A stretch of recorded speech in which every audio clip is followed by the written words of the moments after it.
Chapter 553. In fact, Zhang Sun Wuji was right. However, they were not refugees. They were people who flocked to Chang'an and to seek education after learning about White Deer College. 3 days had passed. Everyone in Luozhou and the prefectures around Chang'an knew that the college was not only free, but also provided them with food. After 3 years, they would have a chance to become an official in the imperial court. Therefore, they rushed to Chang'an like crazy. Among them, there were people who really wanted to seek education. There were also people who wanted to make a living. Most of them wanted to find a way to survive. A plague of locusts meant death. Wherever the dense swarm of locusts passed, there was nothing left to see. Although Zhangfeng's winery in Chang'an city temporarily suppressed the plague, other places did not. Everyone could only watch their grain rot in the field when it was about to be harvested. Other places would not be like Chang'an, and where there was someone like Zhang Feng. Although there would be some losses, at least they could get some money in their hands. But what was the use? Therefore, after the imperial edict was issued, everyone in Luozhou and the surrounding areas were in an uproar. As long as there were children over 6 years old in their families, they rushed to Chang'an immediately. At this time, on the banks of the Great River and in Qinling Mountain, everyone was enduring even if they were hungry. Even if they were so hungry that they dug worms in the soil to eat, they were still enduring. They would reach Chang'an soon. Once they reached Chang'an, they would have a good life. However, in Jiannan City, a few hundred miles away from here, the imperial edict had just reached Xiangzhou. Outside the Xiangzhou provincial governor's mansion, the provincial governor, who had received the news early in the morning, had been waiting here. When he saw the small yellow door, he hurriedly glanced at the imperial edict and was deeply shocked by what he saw. He hurriedly ordered someone to post it on the bulletin board outside the provincial governor's mansion. Then, he ordered the yamen runners to carry gongs and roar through the streets. At this time, it was undoubtedly a disaster for the people of Xiangzhou. In the eyes of all the people, there was nothing else that they cared about except eating. With all their strength, they could only support themselves to buy a little rice at the entrance of the treasury or the grain store. They could only support themselves so that they would not be attacked by hunger and fall asleep. However, no one knew when these days would come to an end. Bang! Bang bang! As the gongs sounded, the people numbly raised their heavy eyelids and glanced at the bailiffs. Then they curled up in the shade and dozed off again. Folks, don't sleep anymore. Good news, this is great news. His Majesty knows about our hardships. Now he has set up a school in Chang'an city to teach the poor children how to read and write. At that time, you can even enter the imperial court and become an official. However, the only response they received was this indifferent indifference. However, the bailiffs did not give up. He shouted again at the top of his voice, "Fellow villagers, that school doesn't require money. As long as you want to go, not only is it free, as long as you can get in, you will be provided with food." Hearing this, everyone was instantly stunned. "Fool Wang, what are you talking about? Is this really free? Why would I lie to you? It's really free. Are you sure? Which school in the world doesn't know that even if you want to find a teacher to teach you how to read and write, you will need to pay 100 strings of money? There are also rules and regulations. How can it be free? And it will provide food? Idiot Wang, you're just trying to make fun of us." Hearing this, the bailiffs became impatient. He pointed at the provincial governor's mansion and said, "If you don't believe me, you can go to the provincial governor's mansion and have a look. How can it be fake?" Hearing this, all the people were tempted. But at this time Fool Wang added again, "But there are conditions. Not everyone can go." Hearing this, the people who tried hard to get up and go to the provincial governor's mansion to have a look sat down again. Fine. He must be kidding us. How can we, the slaves, study this school? But Fool Wang's next words made the people's hearts burn again. "I heard from the provincial governor. He said that the imperial edict clearly states that as long as one is at least 12 years old and under 30 years old, he can go." After this, the whole Xiangzhou went crazy. Everyone knew that if they wanted to be outstanding, what else could they do except study? Of all things, reading was the best. This was a principle that had never changed since ancient times, and everyone understood it. However, Not everyone could afford to read books, which was why more than half of the Great Tang's population was illiterate. But now, when everyone heard this, they were shocked and completely dumbfounded. Motherf asterisk Ker Fu Wang, are you trying to trick me again? Let's go. Let's go and ask the provincial governor. If that bastard Wang dares to fool us, we'll skin him alive. Let's go. On the other side of Xiangzhou, a few youths were squatting by the riverside with their buttocks sticking out to catch fish. When they had just caught a large eel, a skinny youth hurried over. Erwa Sanwa, stop it. Something big has happened. We can go to school in Chang'an. Chapter 554. When the youths heard this, they did not notice that the eel in their hands had slipped away. They had squatted here for half a day and hit the jackpot to get their hands on it. Basically, this thing was their dinner for the four of them. No, it was their dinner for the whole day. But now it had escaped. If it had been before, they would not have tolerated it. After all, it was food. But now? Among them, Erwa, who was holding on to the loach, was a teenager with a slightly fairer complexion. Ignoring the greasy stains left behind by the eel's struggle, he asked, Redskin, what the hell did you say? Erwa's surname was Chun, and his name was Chun Jiai. His ancestors had said that he was from a rich family that had inherited the Chun dynasty. But because of Emperor Yang of Sui's large-scale attack, his family had also suffered a disaster. The whole family had a few hundred people. In the end, they had fled to Xiangzhou, but there were not many left. They had settled down in Chun family ditch. Although there were not many people left in the family, some of the remaining people were literate. After all, they had once been a rich family. Chun Jiai had learned to read from his grandmother for a period of time when he was young, so he could basically read. Although he was now 15 years old and his family knew that he was talented, no one dared to let him go to the academy to study because of what happened to his ancestors. This was all because Chun Jiai was too smart. They were afraid that they would follow in their ancestors' footsteps. But for the rebellious Chun Jiai, being able to take the college entrance examination and enter the imperial court as an official was the only way for a man, a hot-blooded man, to revitalize the family business and survive in this era of starvation. At this moment, when he heard that he could actually study, he couldn't help but feel excited. However, when he thought of the high cost that was enough to make them look up to him, Chun Jiao's eyes couldn't help but flash with a trace of loneliness. Then he continued to catch fish and shrimp to prepare dinner for the family. Erwa, come and take a look. This is the notice I picked up at the city gate. Come and take a look. I heard Li Lauer say that Chang'an City specially built a white deer college. Not only can you go to the college for free, but you can also do that. It's a round belly. Free? You can fill your stomach? Chun Jiai and the rest could not help but stare with wide eyes. Redskin, are you telling the truth? Hurry up and tell second brother. He's the only one in our village who can read. Let him read. Second brother, take a look. When the skinny monkey with a red face ran in front of them, a charcoal-like young man snatched the notice from his hand and handed it to Chun Jiai.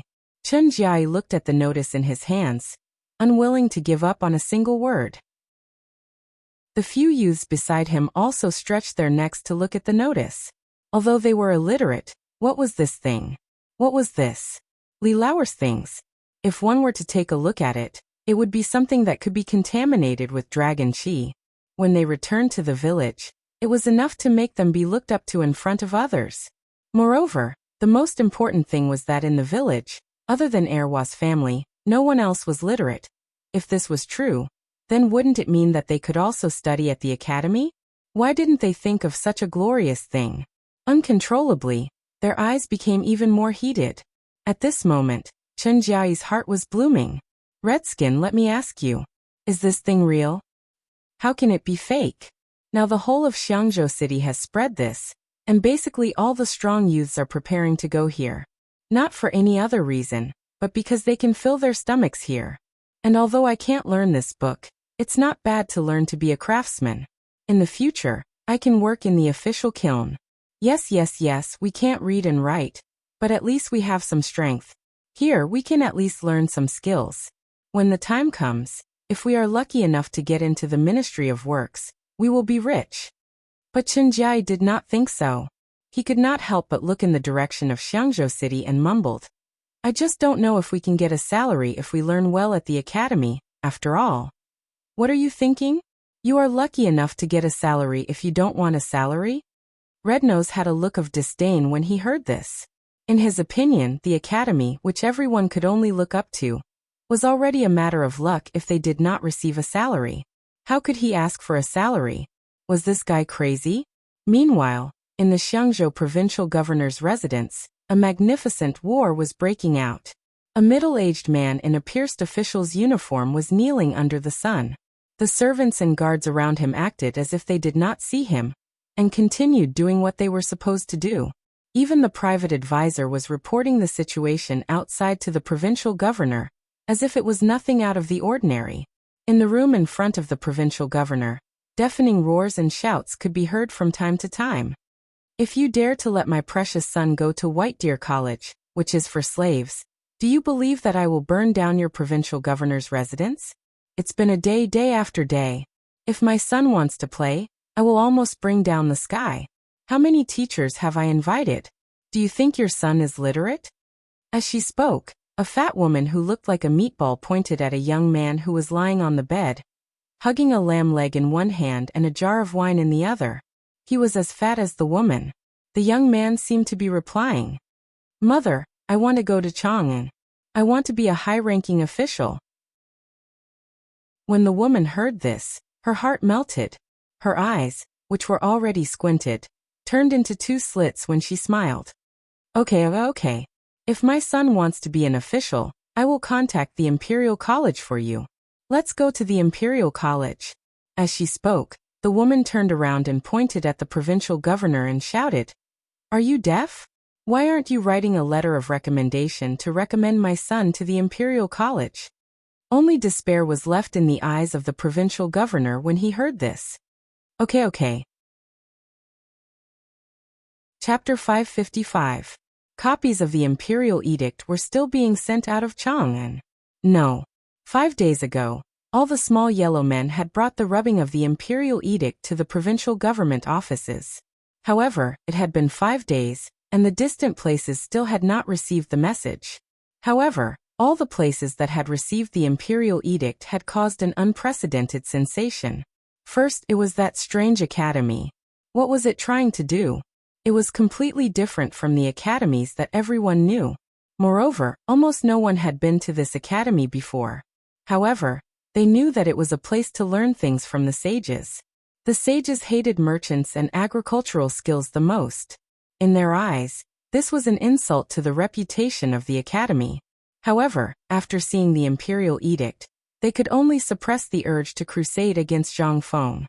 In their opinion, since the emperor had issued the Imperial Edict, and it was not an orthodox academy, they could only turn a blind eye to it.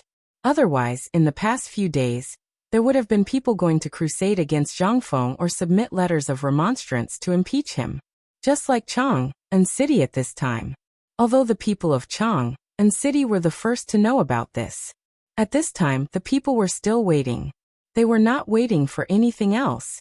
They just felt that the emperor had issued the Imperial Edict. Most of them were waiting to see what would happen. Take the people of Tonghuifang as an example. They wanted to go to Zhang Feng's academy more than anyone else. They wanted to study and learn more than anyone else. Now that Fengzi had established such an academy, it was originally a good thing.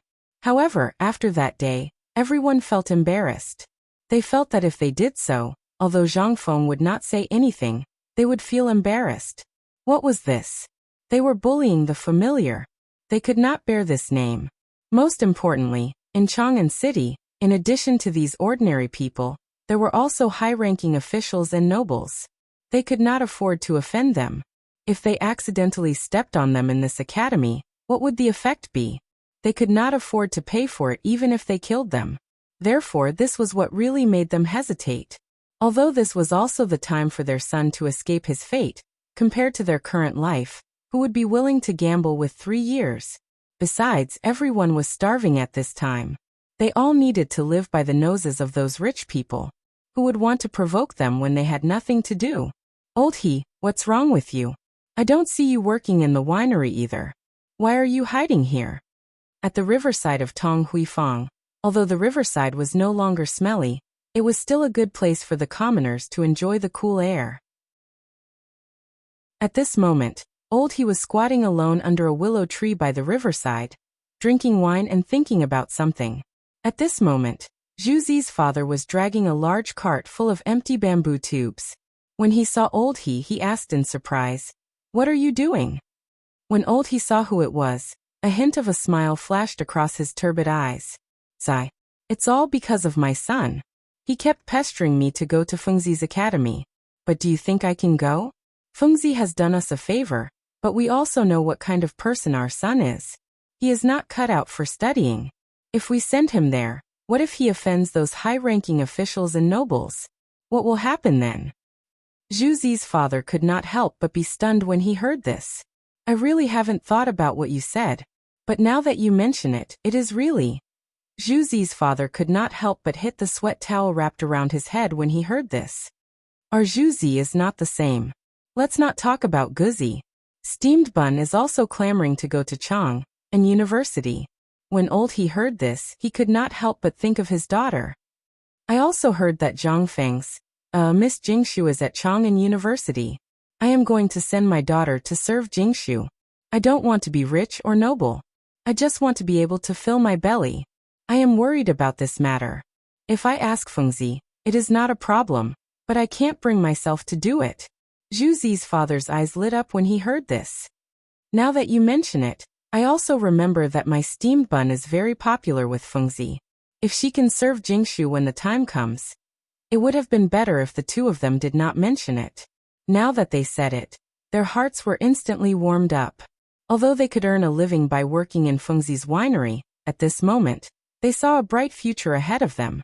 They did not ask for a meteoric rise, but if they could learn a little bit of Jingshu's skills, they could marry into a rich family and be the first wife. Jingshu's reputation was too great. Moreover, wasn't the Crown Prince's teacher also in the academy at this time? If they could enter Chang'an University, they would have the reputation of Jingshu and the Crown Prince. For these poor people, it was something that they could only wish for in 8 lifetimes. Just as the two of them were squatting here and fiddling with something, they saw a few women not far away from Tonghui Lane rushing into the lane. The leading woman was Zhu Zi's mother. She was holding a skinny man and a pinball machine in her arms. She ran over here. "Zhu Zi's father, what are you doing here? Hurry to the pub. Something has happened. Something big has happened. Fengzi is crazy. He wants to destroy the 20,000 dawn of grain." Chapter 556. Zhang Feng hadn't returned to Chang'an City for several days. Since the launch of White Deer College on Mount E, he had been on the mountain. Today he finally made a trip back to Chang'an. But before he could happily cook the meat in the pot, he met Zhu Zi's father, the old scholar, and the others who rushed into the small tavern with cold faces. Looking at their attitude, it was as if Zhang Feng had done something wrong. Zhang Feng was dumbfounded. "Everyone, what are you doing?" The old scholar, wearing a Buddhist robe, sat opposite Zhang Feng with a gloomy face. He asked, "Fengzi, I want to ask you something. You must answer me truthfully." It was the first time the old scholar had been so serious. Zhang Feng's heart trembled.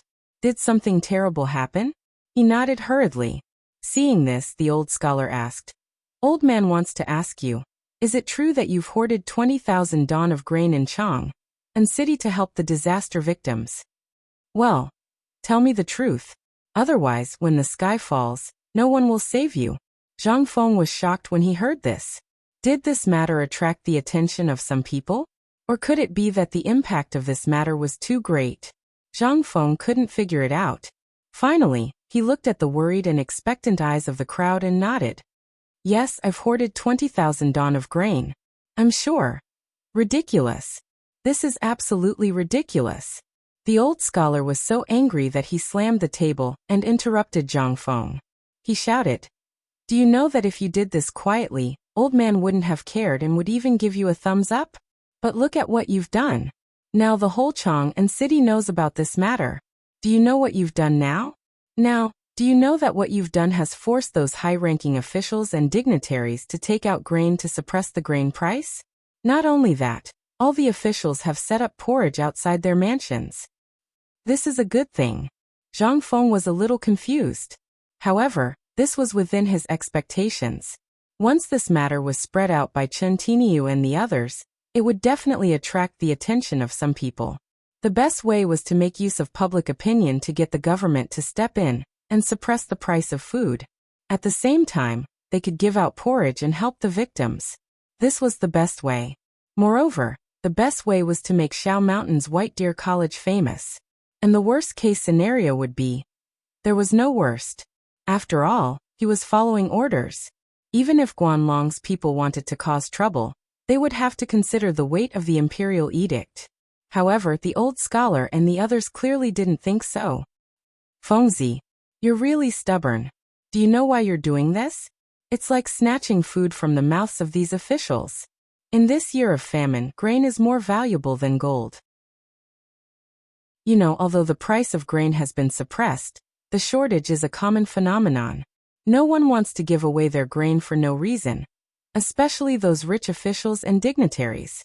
Needless to say, that's even more so. Do you know that you're making an enemy of all the officials of the Tang dynasty? I heard that yesterday morning, His Majesty made an announcement in court. He said that he wants every official to learn from White Deer Academy. This is what we heard from the eunuchs and servant girls when we were delivering beer at the palace yesterday. I heard that the Chamberlain Department donated 300 dawn. Now, everyone in the Chamberlain Department has a bowl of noodles and chestnut steamed buns for every meal. Now, the people in the Chamberlain Department are complaining everywhere. You're muddle-headed. Everyone was talking at once, slapping their thighs and berating Zhang Feng for his mistake. However, when Zhang Feng heard this, his furrowed brows relaxed. The old scholar might have heard it from Li Gang. It was fine if the old scholar didn't look at Zhang Feng. Now that he looked at him and saw that Zhang Feng was no longer worried, he couldn't help but slap the table and berate. Look at what you've done.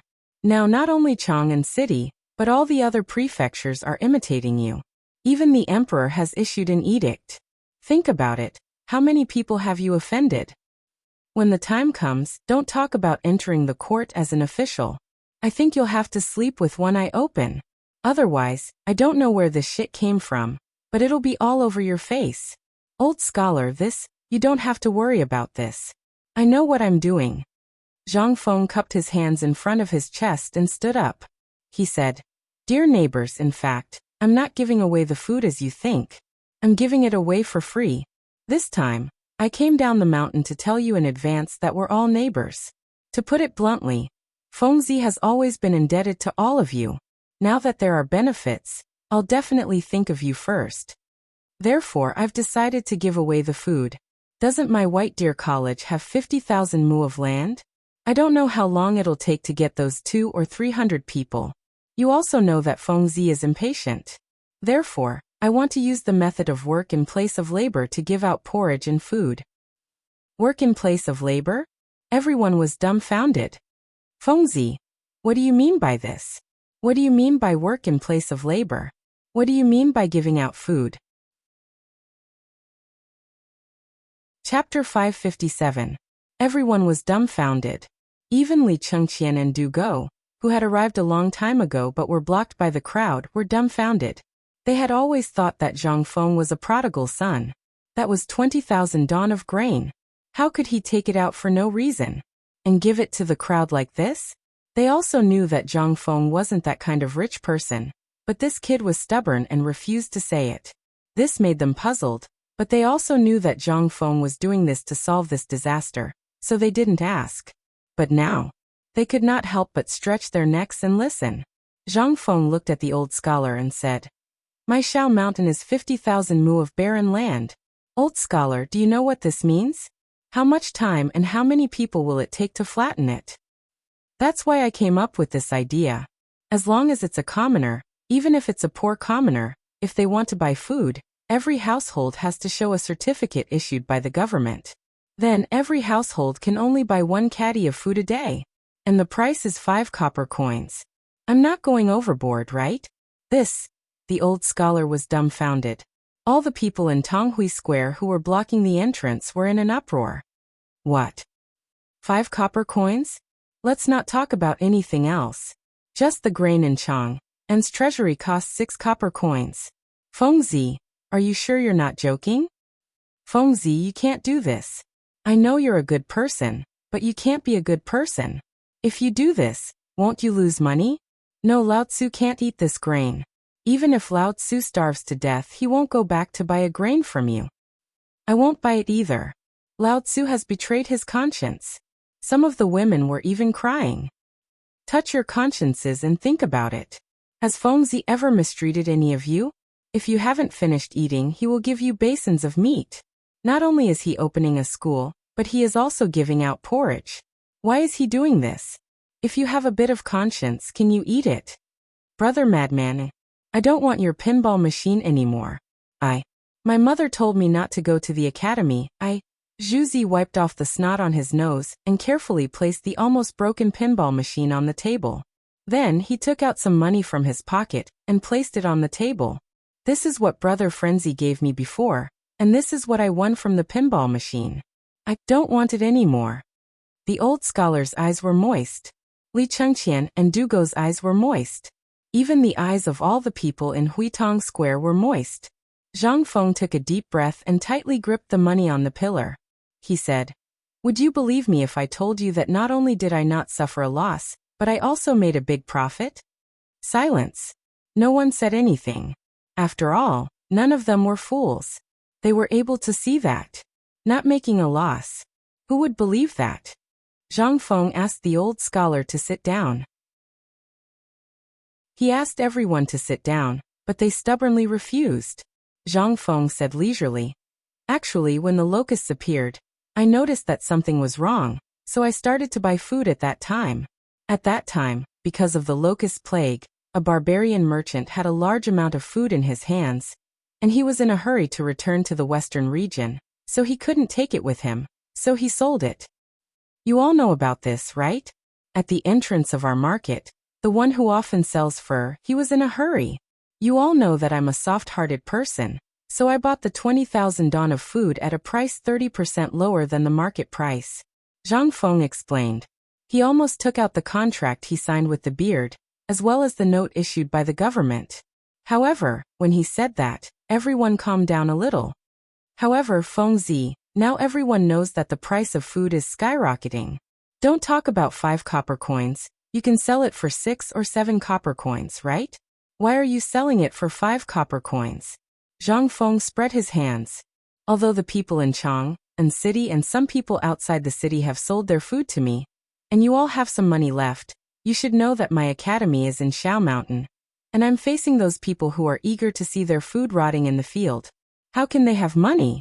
I think they don't even have 5 copper coins. If I had said that I would give them food directly, not to mention you. Do you think that I, Zhang Feng, am a fool? Zhang Feng pointed to his head as he spoke. This time, everyone finally felt relieved and laughed out loud. Zhang Feng breathed a deep sigh of relief. It could be said that everything had been dealt with. But uncle, he was not satisfied. Fengzi, didn't you just say that you would give food and porridge? What are these?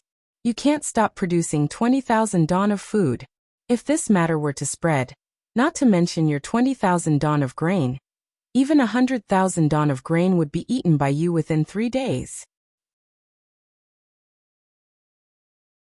Chapter 558. This problem is very easy to solve. Zhang Feng decided to open up as well. Didn't I just say that my academy has 50,000 mu of land? How long will it take to reclaim the land? I can't wait that long. So if we sell the grain, those who have money will buy it. What about those who don't? Don't worry, I have a lot of work waiting for people to do. Wow. Everyone was shocked. Even the old scholar couldn't help but frown. Fengzi, is this what you mean by work in lieu of work? If that was the case, then it would be easy to handle. There were many stubborn students in Chang'an University. He only heard about it from those guys by chance. Finally, he asked Li Gang and Jingshu about it, and then hurried over to ask Zhang Feng what was going on.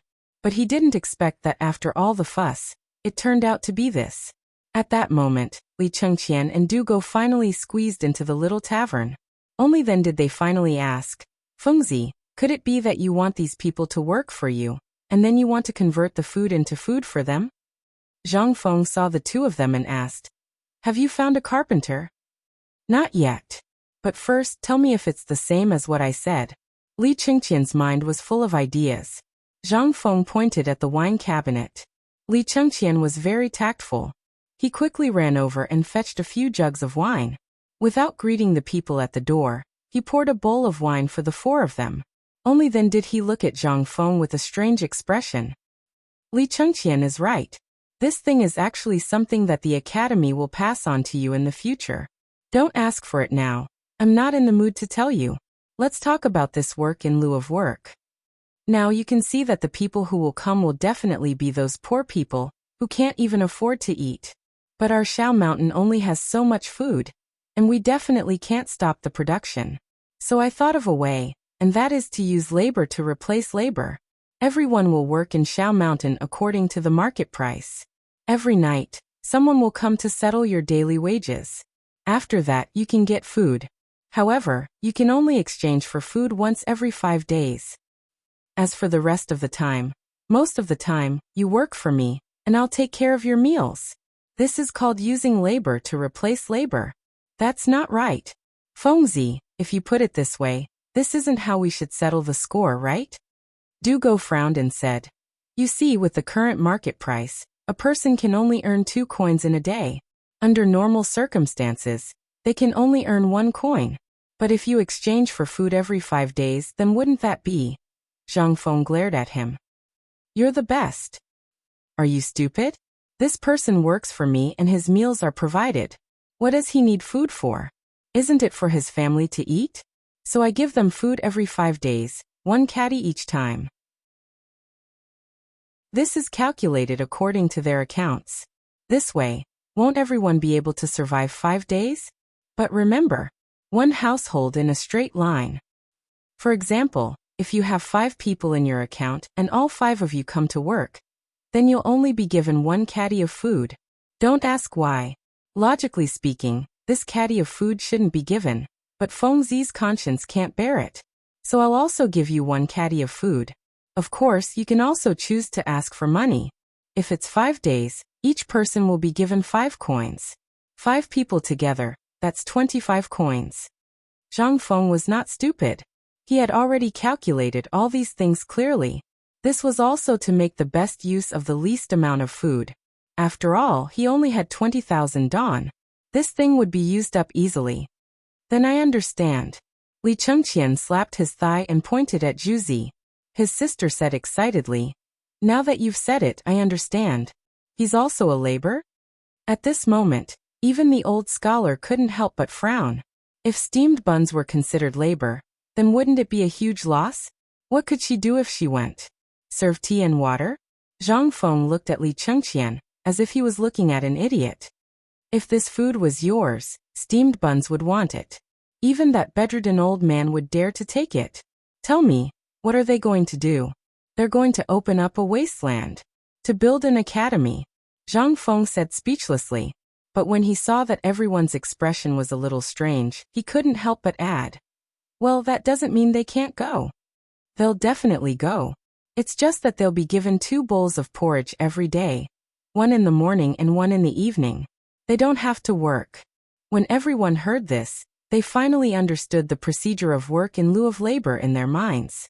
So this was what work in lieu of labor was all about. Was this also something that Zhang Feng would teach in the academy in the future? Juzi's father and old he couldn't help but change the way they looked at Juzi. If this was true, then didn't it mean that Juzi could really go to the academy? But this still wouldn't do. Zhang Feng swept his gaze across the crowd, before his gaze finally landed on Du Go, who had been drinking all this while, grabbing some jerky from the wine cabinet and gobbling it down. He said, "From now on, the daily distribution of food and porridge, as well as the statistics of everyone's work, will be left to you." Chapter 559. What did you say? Du Go was dumbfounded. This time he was stunned. Ever since he entered the door, he only said 1 sentence. Then, when he smelled the fragrance of the wine, his gluttony was already aroused. How could he care about anything else? Did this kid think that he ate too much? Drank too much? That's not right. He didn't look like that after drinking so much wine. This Fengzi, you're wrong. There are so many people. You can't let me go. No, this won't do. There are so many people. Dugo was anxious. Li Chengqian crossed his arms and looked at Dugo as if he was watching a joke. Dugo was so angry that he directly grabbed Li Chengqian and said, Fengzi can go. I definitely can't do it alone. What are you doing? What are you doing? Fengzi gave you this task. It's not easy. Look at Tainyo and the other two. They're still moving stones. You just need to sit there, and everything will be solved. Aren't you satisfied? Li Chengqian said while giving Dugo a warning look. But when he thought of so many people, how could Dugo care about Li Chengqian's hint? No, this is definitely not right. Think about it. Lao Tzu is facing thousands of people. Do you want to tire me to death? Fengzi, can we? Zhang Feng smiled slightly. No, if you don't want to go, then I'll let go Zhu Zi, and old Gua and Zhu Zi's father go. After Zhang Feng said that, the eyes of the people who were about to leave lit up. Zhu Zi and the others were stunned. They didn't do anything. How could they do this job if it was given to them? No, there was a problem here. It wasn't only Go Zi and the others who thought of this.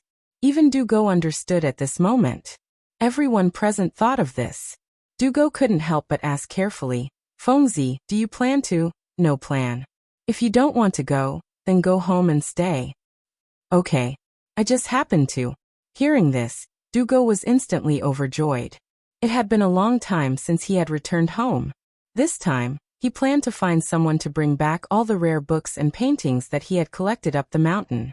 This way, when he had nothing to do, he would be able to read them. But just as he was about to turn and leave, the old scholar and the others couldn't help but break out in a cold sweat. This silly kid's IQ was worrying. All right. Let's all disperse. Think about it. Since Fengzi has said so, you guys can rest assured. When you go to buy food, don't make a fuss. Just let the people in Tong Huifang know. The old elementary scholar waved his hand and prepared to leave. But at this time, Zhang Feng called out to everyone. Wait, I haven't explained everything yet. No, Fengzi. Brother Feng. What do you mean by asking me to go home? Zhang Feng glanced at Dugo and said, Nothing. Didn't you say you were tired? It's tiring for me to do anything here. If you want to be idle, then go back. Hearing this, how could Dugo not understand that Fengzi wanted him to leave? He couldn't help but feel anxious. Fengzi, Brother Feng, don't be like this. I'll go. I'm not forcing you. If you want to go, then go. If you don't want to go, I won't force you. I'll go. Dugo was about to cry. At this time, Zhang Feng smiled and patted his shoulder. Don't feel wronged. Do you know why I asked you to do this? Why? Whether it was Dugo or Li Chengqian, they couldn't help but widen their eyes. Zhang Feng then mysteriously said, Do you still remember what I said about arithmetic? This time, it will be a test of your ability to use division and multiplication in real life. When the time comes, you will have to learn it. Moreover, if you can perfectly handle this matter for me, then I will give you an extra 10 points. Really? Hearing this, Dugo's eyes burned with passion as he looked at Zhang Feng. He already knew about the credits when he was in Chang'an University. The assessment was held every half a year. The full score of 10 points would be accumulated at the end of a year. If the total score of 3 years was less than 50 points, then congratulations, you would have to stay in jail for a year. However, Zhang Feng didn't mention when he would add these 10 points.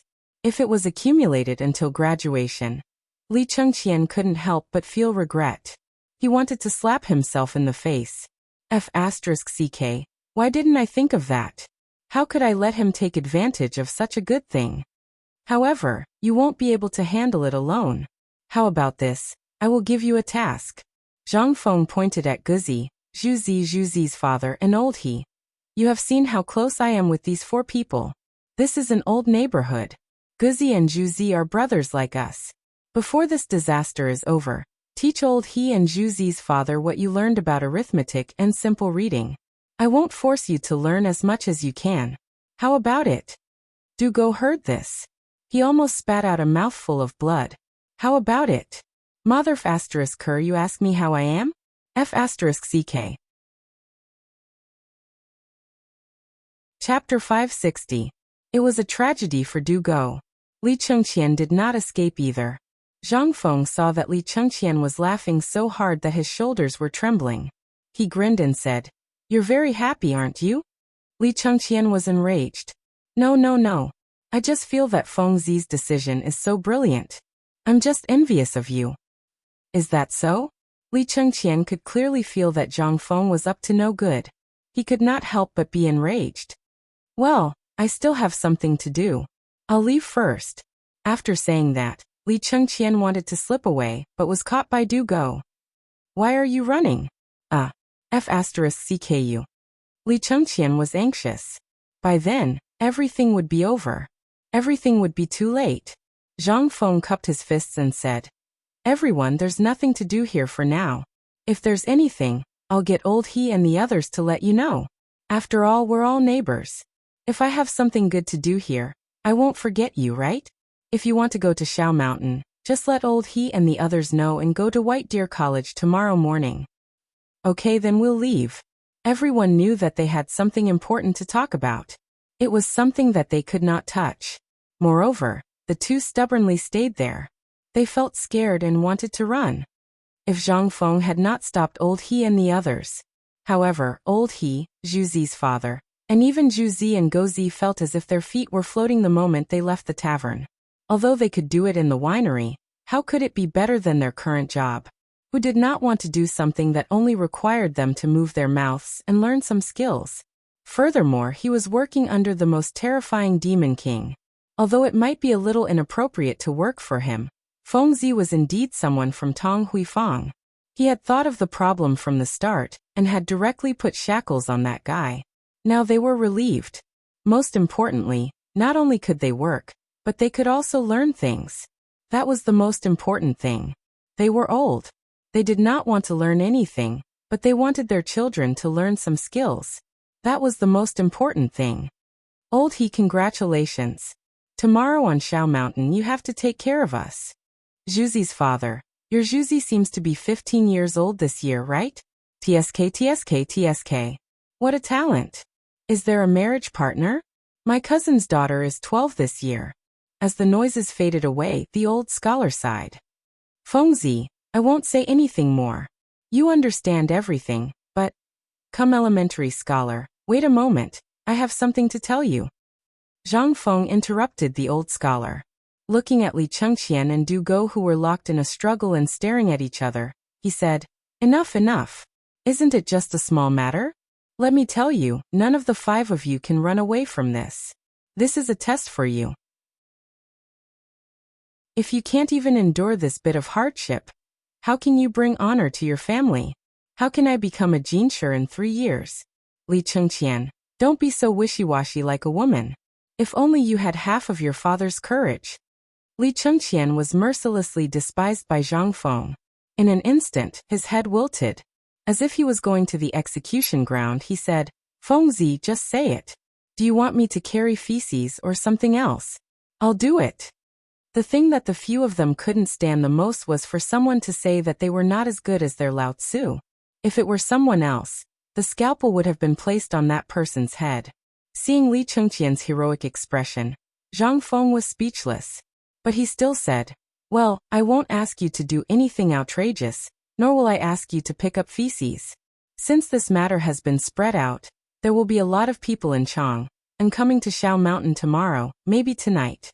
My request is that you have to give me a place to build a house for them." "Who are they? What's the situation? What's the situation? And what's the plan? Why? You still want a house. And you have to investigate all the information of these people." Li Chengqian was dumbfounded. He almost spat out a mouthful of blood. "Feng Zi, I seriously suspect that you are targeting me. Otherwise this thing you..." "I'm targeting you?" Zhang Feng smiled. He pointed to the door. Li Chengqian immediately exploded. "Okay, I'll go. Okay." Li Chengqian immediately wilted. He lowered his head and kicked Dugo in the butt. The two of them walked away cursing. Until the two of them left. The old scholar took a deep look at the two of them. With his ability, it would be fine if he didn't see anything before. But since Li Gang came to Chang'an University and had been with Li Qian and the others for so long, he was really a fool if he didn't see anything.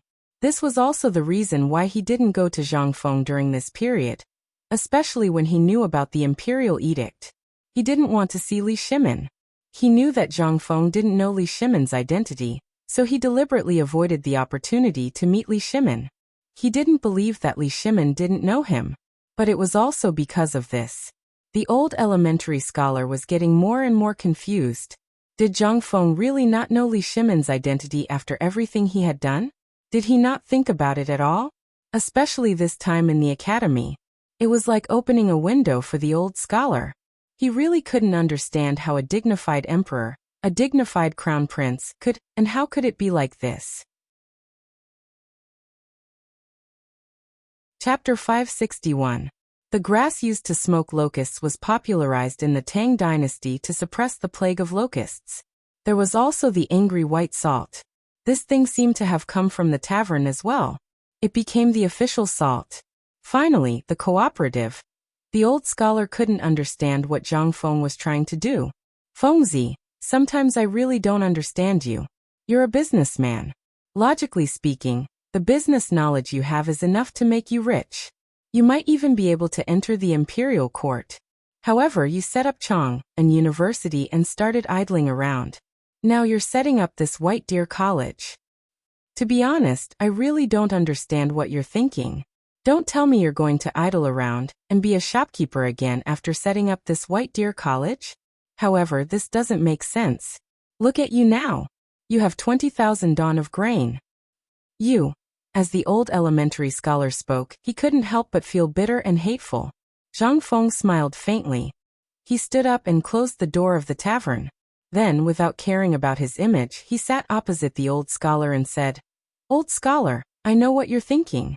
I admit that the reason I asked Laoli to cooperate with me and was lazy was because I was afraid of death." Sigh. The old elementary scholar sighed deeply. What happened after that? Aren't you being too ostentatious these days? And what were you thinking before? Zhangfeng drank a bowl of wine and said, "Thinking? I didn't think much. What I did before was just a small matter. Compared to everything I did before, this is just a small matter." As Zhangfeng spoke, he pointed at his head and then at his fingernails. The old scholar pursed his lips. This guy was probably bragging again. Ahem, that's enough. Don't brag in front of me. Let's not talk about other things. Tell me, why did you arrange for these two guys to do this? Let them do that. Zhangfeng looked at the door and smiled. I thought it was something big.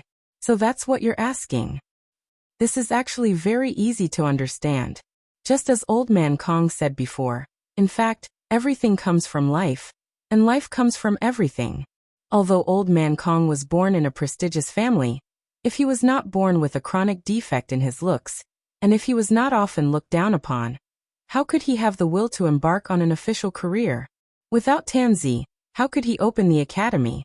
If he was summoned by Qi Jinggong and Yanning, he was afraid that Old Man Kong. All right. Let's not talk about the matters of the saints here. If anyone hears us, our heads will roll tomorrow morning. Just tell me what you want to do. Seeing that Zhangfeng was getting more and more excited, the old scholar couldn't help but interrupt him.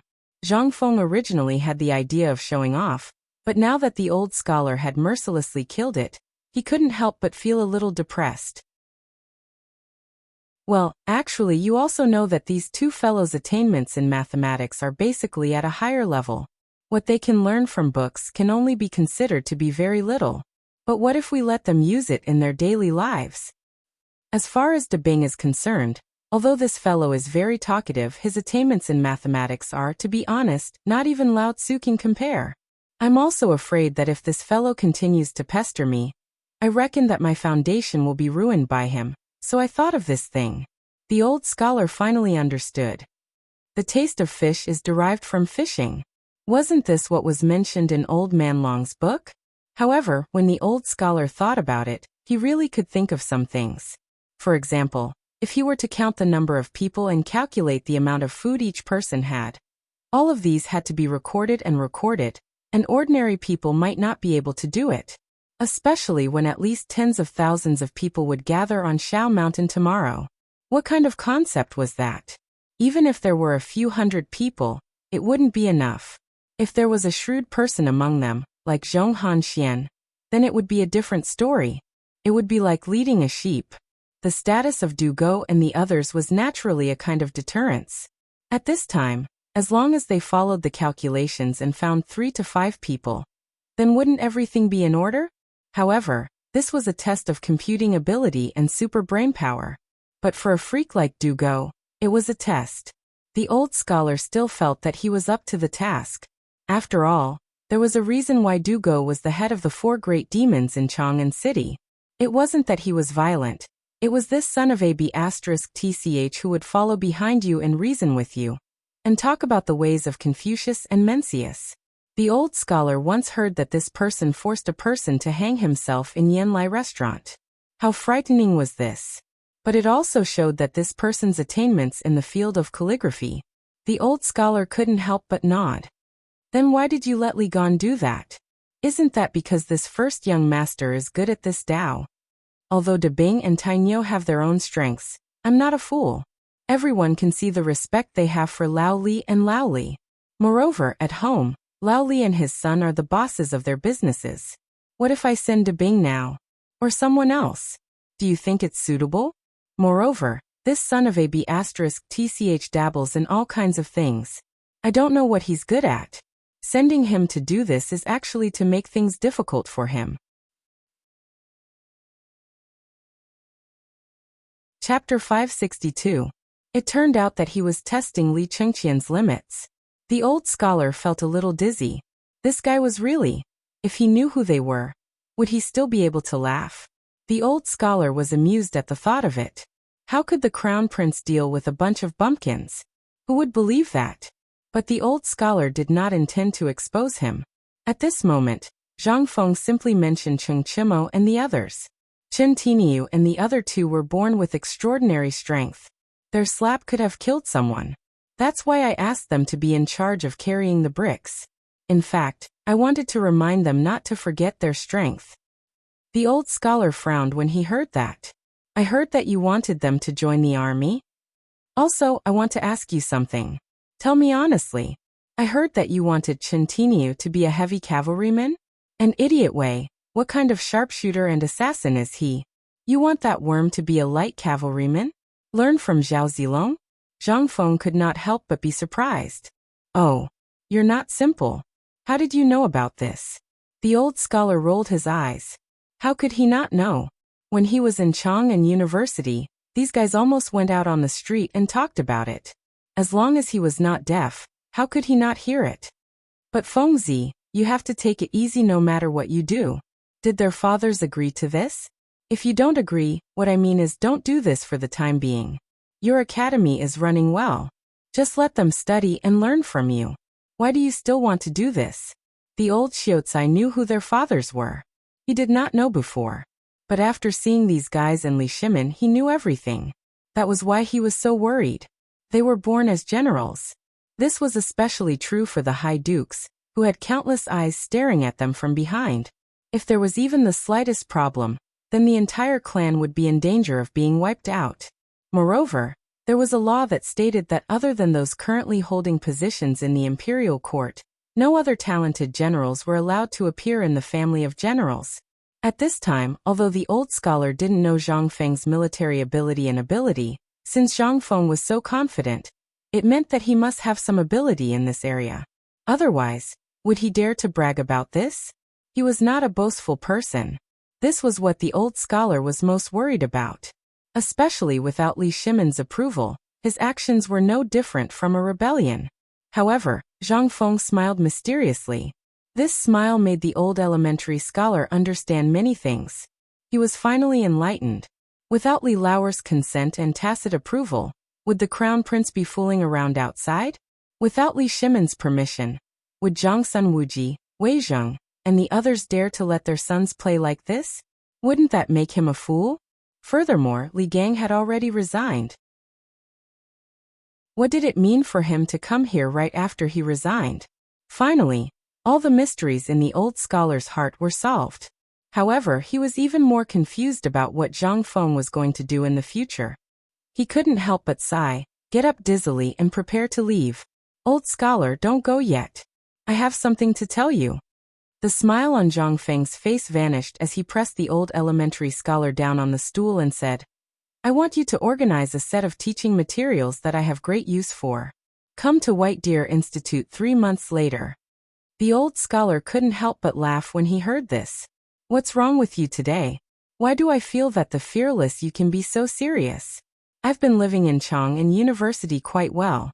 Although the students here are naughty and mischievous, they are all under the control of Li Gan and the others. Why do you want to go to Xiao Mountain?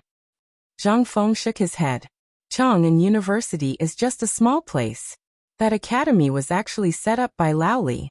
However, when I saw the disaster victims wailing in the sky, I couldn't help but feel a little emotional. What are books for? They are for the benefit of the people. Now, in the entire Tang dynasty, these books are basically only for the rich. If you want a country to be strong, you have to make the people strong. Everyone has a deep-rooted thought, and that is, of all things, only books are of the highest quality. But which books can those who want to get rid of slavery afford to read? So, when I opened the winery, I sat by the roadside and pondered for an entire afternoon. Only then did I understand that the Chang'an University will continue to exist, but it will only be for those who only want to study, to the point of death. As for the White Deer Institute, that is where I will truly nurture geniuses. Old elementary scholar, how about it? Do you want to join me in nurturing geniuses? This will make your reputation. Hee, forget it, forget it. The old scholar waved his hand. Although he really wanted to, he also knew what this place meant in the future. Once he attracted the attention of others, if they dug up old scores, he would be dead meat. Although Li Shimin had turned a blind eye to it, the old scholar felt that this was all because of Zhang Feng. This guy even dared to kill his own brother. What wouldn't he do? What did it mean to be able to make White Deer College bigger than the Imperial College? It meant Li Shimin's ambition. He didn't want to be in Li Shimin's line of sight. If he was seen by someone with ulterior motives, then Zhang Feng would be in danger. Fengzi, I know that you have good intentions, but I still want to live for a few more years. Otherwise, do you think I will be able to take the provocation when you come up with something? I don't want to be scared to death by you. Seeing that the old scholar didn't agree, Zhang Feng became gloomy. The old scholar didn't say anything. He just patted him on the shoulder. An eagle needs to climb high and see far. An old man should stay where he needs to be. Now I feel that Chang'an Academy needs me, and I can't accept your new toys. Of course, other than food and wine, if you really care about me, then use your monthly salary to exchange for some wine. Let's compete and see which of us will become the grand scholar in the imperial examinations in 3 years.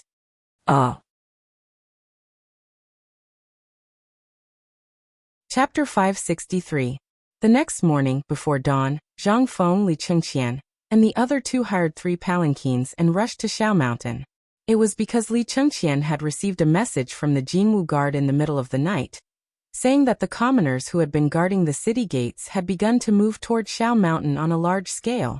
Li Chengqian could not sit still when he heard this news. He hurriedly shook Zhang Feng awake. Although he had been beaten up by Zhang Feng and their clothes had been torn, Zhang Feng slapped his thigh and decided to return to Xiao Mountain early in the morning. At this time, Wei Shuyu and the other 2 on Xiao Mountain were already furious. They had not brought a single servant with them this time. At this time, besides them, there were only a few hundred craftsmen left at the construction site. But in the middle of the night, when everyone was comfortably lying in bed and drinking beer after a tiring day, the barking of dogs in the middle of the night forced them to get out of bed. But not long after midnight, the guards at the construction site's gate let out a mournful cry, causing everyone's souls to leave their bodies. Enemy attack! Enemy attack! Someone come! Enemy attack! There are tens of thousands of people. Cheng Chimo and the others were naturally sensitive in this aspect, causing the 3 of them to immediately explode. Enemy attack? Where did the enemy attack come from? Why had they not heard of it? But the three of them still hurriedly got out of bed. There was nothing to do here, so they could only rush to the battlefield. But when they arrived at the construction site's gate, the craftsmen, especially Gan Ziyuan's group, had already arrived. Looking at the numerous torches below, as well as the scattered lanterns, they basically lit up the entire Pyrolite mountain. The academy's construction site was at the top of the mountain, and the path up the mountain had only been temporarily dug out. But now, looking at the people all over the mountain, even Chingchimo could not help but feel his scalp go numb. Could it be that the Turks have come? F***ck. What? The Turks? Didn't they say that they were busy with internal strife? It would have been better if he hadn't heard it. After hearing it, Chengchimo also exploded. Stop F***king arguing, it's so annoying. You quickly call a few nimble people to quickly go down the mountain to call for reinforcements. And the rest of you, pick up your weapons and prepare the fortifications. F***ck. Do any of you have a knife? Or a crossbow? No one answered. However, Chingchimo and the other two didn't have much hope. They were doing fine here, so who the hell would bring those things? I was too careless. Mother ***ker. If only Lao Tzu had brought some people to surround this place. Now things had gone too far. Chingchimo and the others cursed in their hearts, but they still hurriedly arranged their defenses. This place was too far away from Chang'an City. Even if it was nighttime, it would be impossible to attract Chang'an City's attention by burning the mountain. By the time Chang'an City's garrison arrived, it would be too late. Sigh, if I had known earlier, I wouldn't have let those soldiers go back. F***ck. Wei Shiyu fiercely punched the ho's head and said fiercely, "Let's stop talking and get ready to fight." Fortunately, Fengzi and the other two are not here, otherwise we would all die here today. Chengchimo held a torch and lit up the sentry platform. He shouted, "Brothers, it's time to fight for our lives. Fengzi, you have to have a F***king conscience. If you don't F***king send me wine and meat during festivals, Lao Tzu won't let you go even if he becomes a ghost. Charge!" While speaking, Chingchimo suddenly roared. But at this moment, there were also faint cries of panic coming from the foot of the mountain. "Don't shoot. We are the people of Chang'an City. Lords on the mountain, we are the people of Chang'an City. We are the people of the Tang dynasty. Don't shoot. Don't shoot. We are the people of the 10-mile slope outside Chang'an City." As the voices rang out one after another, Chingchimo was dumbfounded. Everyone on Shao Mountain was dumbfounded. Iron Bull, what's going on? Did we hear it wrong? Or is this a trick of the Turks? No, Iron Bull, don't rush. Calm down. We are the people. Chingchimo was completely dumbfounded. What do you mean? What do you mean by that? Isn't this a trick of the Turks? But what the F***ck is going on? Chingchimo was dumbfounded. But he also knew that even if it was the Turks, hundreds of them were no match for them. But it was impossible for the Turks to speak fluent Guanzhong language. Chingchimo had no choice but to gather his courage. He held a torch and rushed down the mountain with Wei Shiyu and Zhang Sun. They wanted to see whether this was a trick of the Turks or they were really the people. But when their torches came close to the face of the fastest runner, even Wei Shiyu couldn't help but spit out vulgarities. F***ck. Isn't this the F***king guy from the west of the city? What the F***ck are you doing here in the middle of the night? Are you summoning spirits? However, when the person he recognized saw that it was Wei Shiyu, a smile appeared on his dark face. "I was wondering who it was. So it's young Master Wei. Why are you here? Are you also here to buy food?" Chapter 564. That man. Wei Shiyu knew him. He used to drink fermented glutinous rice at his stall when he used the alias of young Master Wei. But at this moment, Wei Shiyu and the others finally put down the hoes and stones in their hands. He couldn't help but ask, "What are you doing here in the middle of the night?" Wei Shiyu, Chingchimo and Zhang Sun knew this man. Most importantly, this guy's fermented glutinous rice was famous in Chang'an. Alas! Young masters, you don't know. Ever since the locust plague, not only have we not been able to do our business, We haven't even been able to get enough money for food. Now we can only have porridge for our meals every day. Cheng Chimo looked at the densely packed heads in front of him and felt his scalp go numb. Are these the people of Chang'an? I'm from Shirley Slope. I'm from Lotus Pond. We're all from Lantian County, located at the bank of the Wei River. We've been in Chang'an for 3 days, but we haven't even been able to enter the city. Today we heard that the White Deer Institute on Shao Mountain was giving out porridge and selling food. The locust plague in Chang'an. They all knew about it. But they had been carrying stones here these days and didn't have time to go to Chang'an City. But looking at the torches, they couldn't help but feel scared. So many people? With 20,000 don of food here, what should they do? Damn Fengzi. Why did he run away with Li Chengqian and the others at this time? Chongzi, why don't we arrange for them to go in first? Ask them to cook. Otherwise, if they all stay here and attract the city defense army, we'll lose more than 10 don of food. Wei Shiyu pulled Zhang Sunchong, Cheng Chimo and the other two to a corner to discuss. Regarding this thing, they had a headache. If it was a robbery, they would not be afraid. They would just take turns to beat it. But how could they beat it? They couldn't fight. They were in a dilemma. No, we have to ask someone to invite Fengzi. Otherwise, no one can get involved. We're not good enough. In the end, Cheng Chimo could only speak the truth after holding it in for a long time. Zhang Sunchong looked at the gate of the mountain, and then looked at the others. He gritted his teeth and said, Okay, you keep an eye on Chuemo here. Shiyu and I will ride fast to Chang'an. On the one hand, we will call Fengzi and the others. On the other hand, we will go to the palace. Okay. You two don't run away. Otherwise, when I see you, I'll smash your heads. While they were talking, Wei Shiyu and Zhang Sun borrowed 2 horses from Gan Ziyuan and rode down the mountain. Gan Ziyuan was also dumbfounded. He looked at the person at the door and then at Cheng Chimo. But in response to him was a roar Cheng. What are you looking at? Why don't you King arrange for these people to come in and cook? You're still waiting for me to do all this work. Hey, okay. Gan Ziyuan knew his place. Now that Master Cheng had spoken, he didn't dare to act rashly. If he said he would beat someone up, he would beat them to death. Moreover, how could he not know Cheng Chimo's true identity? He hurriedly ran over and ordered the people at the foot of the mountain to enter the construction site in an orderly manner. White Deer College was currently filled with wood and stone. Not far away, there was even a lime kiln that was still burning. The torches were still burning. Who would dare to do that? Although Gan Ziyuan didn't know what was in Cheng Chimo's house, he understood from the fact that Cheng Chimo and the other two were guarding it personally, and from what those people had said. Those were all life-saving food. Although these people's lives were none of his business, this was the time to show his face. He would have to rely on these people to make a living in Chang'an City in the future. You hurry up and get your wife and the others to cook. Hey, old son, don't King go near that house in the dark. Do you know what's in that house? Let me say this first. You can go anywhere except this house. No one is allowed to come within 10 feet of it. If anyone dares to come close, you won't even know how you died. Do you understand?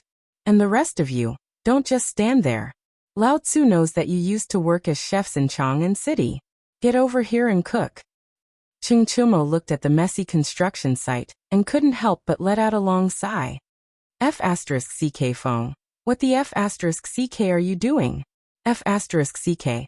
On the other side, Wei Shiyu and Shangsuan Chong threw the crown prince's token they won from Li Chengqian at the wall of Chang'an City. The guards who were on guard were so scared that they didn't dare to act rashly. They hurriedly opened the gate. However, when the two rushed into Chang'an City on mules, the guards were dumbfounded. What's going on? What's wrong with these two devil kings? Riding mules? Entering the city in the middle of the night with the crown prince's token?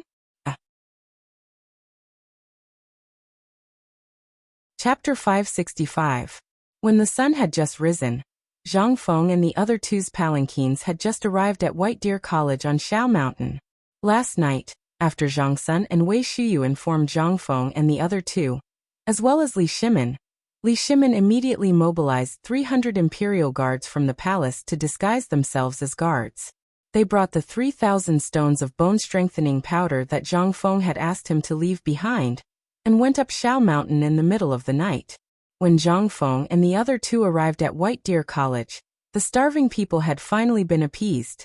However, when they saw that there were still people arriving one after another, even though Zhang Feng had already predicted this, he couldn't help but be shocked. "Fengzi, sir, you're finally here." When Cheng Chimo saw Zhang Feng, he finally couldn't help but hug Zhang Feng. "Fengzi, you don't know. Do you know how I spent the night? Damn it, I didn't sleep the entire night." Zhang Feng rubbed his chin and didn't say anything. Instead, he slowly sized up these people. He was pondering how to arrange these people. "Iron Bull, how many people are here right now?" "How would I know? Hey Gon, where the F***ck did you go? How would Ching Chimo know this?" He hurriedly shouted at the top of his lungs. Gon Ziyuan, who was in the middle of busying himself, heard Cheng Chimo's roar and his whole body trembled. He hurriedly ran to the mountain gate. "Greetings, Prince Zhang, young masterly. Tell me, how many people are here?" Zhang Feng pointed at the people who were laying straw mats on the construction site. Some of them were even wrapped in clothes and sleeping in the mud. At this moment, when the commoners saw that the person in charge had arrived, they all stood up and looked at Zhang Feng with pleading eyes. Replying to young Master Zhang, a total of about 3,000 people came to Lord Zhang's place last night after midnight, and another 1,000 people came one after another until now this morning. Zhang Feng nodded. He snapped his fingers. "Hey Debing, I'll leave these people to you. Old Gon, do a good job. When the time comes, you'll be rewarded." "Enough." Hearing this, Gon Ziyuan hurriedly kowtowed. Li Chengqian couldn't help but pull Zhang Feng and ask, "These people, do you plan to?" "Who are these people?" "These people were the foundation of the Tang dynasty, but what about now? How could Li Chengqian not be worried when these people were starving?" Zhang Feng patted Li Chengqian's shoulder and said, "I know what you're worried about, but you have to know that I only have 20,000 dawn of grain here. All I can do is do my best. I'm just a commoner. Do you really think I'm a god?" But Li Chengqian was anxious. So many people. This perhaps he didn't understand the disaster victims before, but along the way, when he saw the leaves and bark being boiled in the pot, Li Chengqian couldn't stand it anymore. In his life, he spent most of his time in the palace, or secretly went to the brothel with Zhang Sunchong and the others, or went to Yanlai Lu to taste poetry. How could he know that the suffering of the world would be like this? At this moment, Du Go and the others couldn't help but have their eyes turn red. Zhang Feng patted their shoulders and sighed. Then he walked alone to the only wooden building. As soon as he left, the commoners couldn't help but follow closely. When they touched the earthen pots in their hands, they made a clanking sound. Zhang Feng couldn't help but stop. Looking at those people who were looking at him with eager eyes, Zhang Feng fell silent. He was not a good person. He was not a bad person.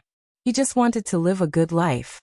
Previously, he had told Old Li everything he could say and everything he could. He wanted to pass it on to the current dynasty through him. However, because of the pedantry of this era, the distrust of the nobles, and the exploitation of the rich and powerful families, in the end, although to a large extent, Zhang Feng had suppressed the plague of locusts and even produced beer, he had not been able to do much. To the greatest extent, they could make use of the moldy and rotten wheat in the field. But, after all, the strength of one person couldn't fight against this era. Zhang Feng had no choice but to stay. He looked at the crowd and said, "Everyone, I know what you're thinking. You just want to fill your stomachs and live. I'll be frank.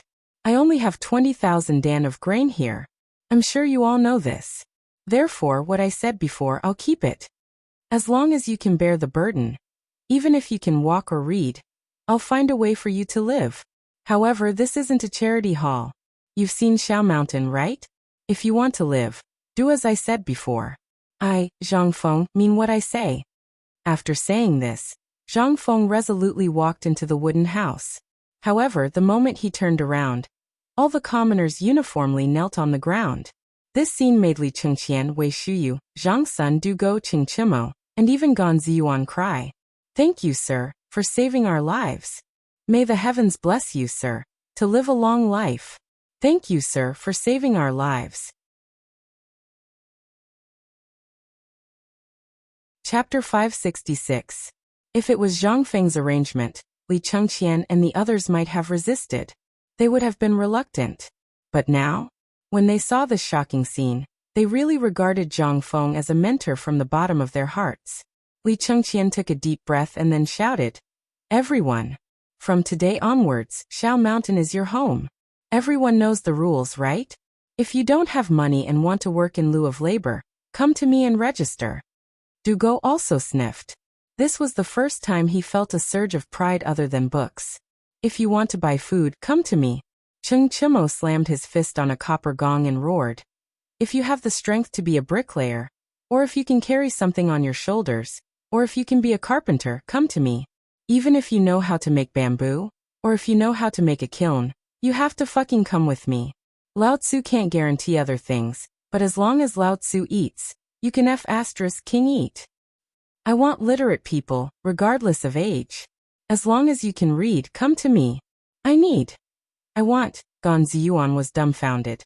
Seeing these famous stubborn people acting like this, he couldn't help but stare at the craftsman and roar. "Motherf *Ker, aren't you King embarrassed? Didn't you complain that you don't have enough manpower? What the *CK are you standing there for? Go and King work for Lao Tzu. Women don't just stand there. Go and King cook. *CK your second uncle. As long as you're not dead, get your second uncle moving." Following a series of roars and howls, the entire White Deer College came to life. Zhang Feng sat in the room and listened to everything outside. He was silent. He was thinking about something. That was, how were they going to feed these people? There were already 5,000 people here. If more people came, it would be terrible. Zhang Feng hurriedly opened the door again and waved at Li Chengqian, who was extremely busy. Li Chengqian hurried over and asked, "What's the matter?" "I'm busy here." "Don't be busy.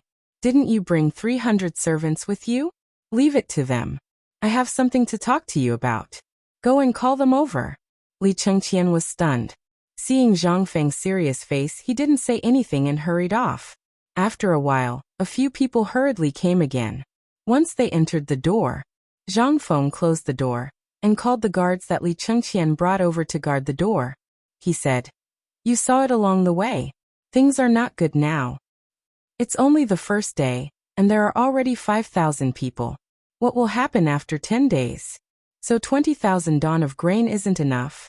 Li Chengqian exposed Zhang Feng's words and said. Zhang Feng nodded. "That's true. So now I want you to go back and borrow grain. Just take it as I, Zhang Feng, borrow it, okay?" Li Chengqian was silent. A few people were silent. How could they not know that they couldn't wait for hundreds of thousands of dawn of grain to fall from the sky and give each of them a stone? But the reality was cruel. Everyone knew the current situation. Even if they had grain, they were basically holding it to death. Who would be stupid enough to take it out? When Zhang Feng saw their expressions, his face could not help but sink. Was there really no hope?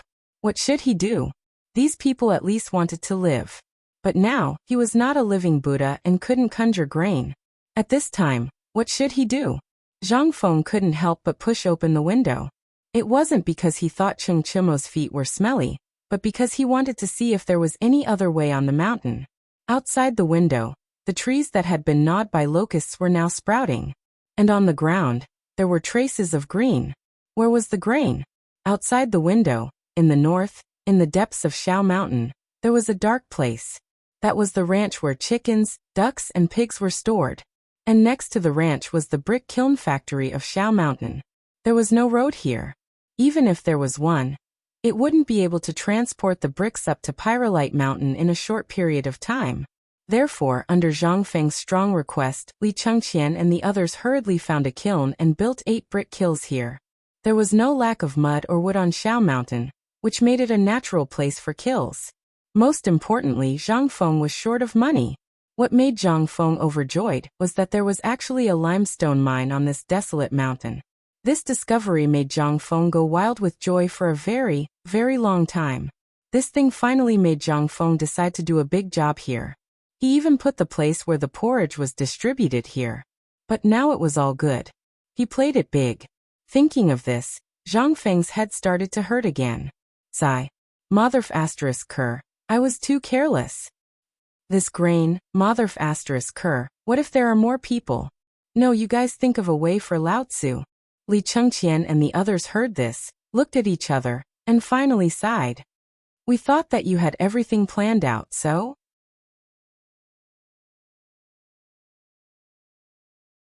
Chapter 567. Zhang Feng wanted to curse, but he still couldn't find anyone. He couldn't help but sit down on the bench and stare blankly out of the window. What could he do to maximize the benefits of this little bit of food? Fengzi, I heard a rumor.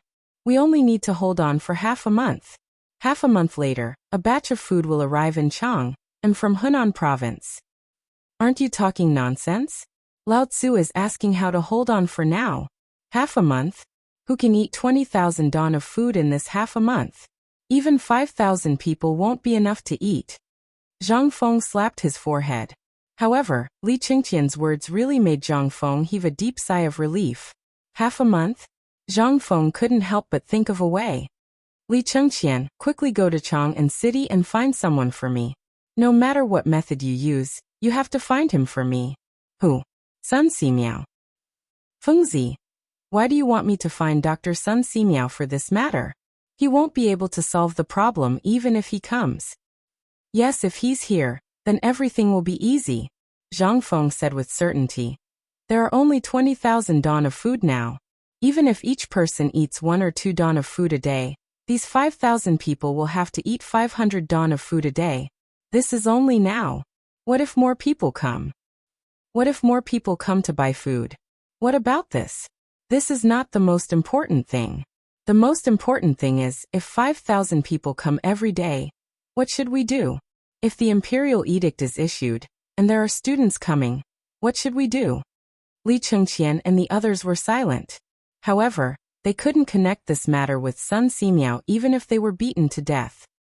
Sun Simiao can be called the king of medicine, so naturally he has studied all kinds of plants in this mountain.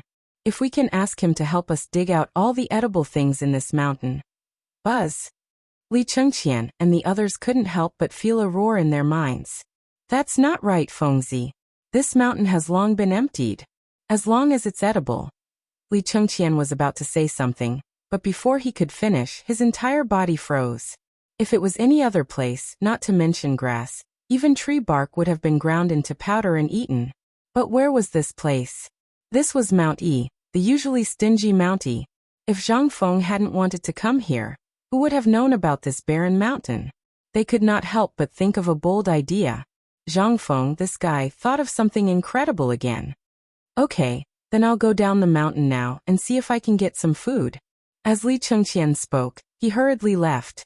Just as Li Chengqian left, Old He and the others from Tong Huifang also brought pots, bowls, ladles, basins, or bags of things up the mountain. As soon as they arrived at the mountain gate, everyone was stunned by what they saw. The mountain was empty before, but what about now? How long had it been? All they could see were heads. Old He and the others couldn't help but ask the guards at the gate. Sir, we're looking for the person in charge here. We're his neighbors, and he asked us to come. The person in charge? The imperial guards were stunned. They looked at the crown prince who had just left, then looked at the wooden house, and then understood. Wait, I'll go and report. After a while, Zhang Feng, Ching Chumo, and the others arrived at the mountain gate. When Old He and the others saw Zhang Feng, they waved their hands. He waved his hand and shouted, Neighbors, give all the things you brought to Fengzi. Fengzi, this is the last bit of food left in my family. Take it for emergency. As Old He spoke, he threw a deflated cloth bag full of pudding to Zhang Feng and waved his hand. Old He's family, go and do your work. By the way, young master Du, what are we doing? Du Go was stunned. Zhang Feng was stunned. All the guards were stunned. Seeing the thousands of neighbors put the bags that were still warm in their arms at Zhang Feng's feet, and slowly piled up. Everyone's eyes were wet. The people who were working in the distance couldn't help but stare. They all stopped what they were doing and looked over. Old He. Zhang Feng took a deep breath and shouted angrily. He pulled Old He to the side and scolded. You brought all of your people here. What about your family? Family? My whole family is here. What about your daughter? I sent her to Miss Jingshu. When Zhang Feng heard this, he was anxious. Then your food. Before he could finish, Old He waved his hand and said with a serious face, Fengzi, we're neighbors, right? Yes. You helped us when we were in trouble. Now that you're in trouble, if we don't help you, who will? You're the pride of our Tonghui Square. So your problems are the problems of the entire Tonghui Square. Okay, let's stop talking. Young Master Du, let's get to work. Don't be stunned. At this moment, a loud voice came from the mountain gate again. All the veterans of the Serenity Square have brought 30 dan of food to make a living. Brother Zhang, do you want us to be disabled?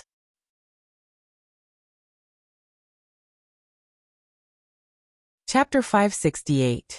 Isan Pastry Shop, 90 dan of grain. Tufuzheng, 10 dan of grain.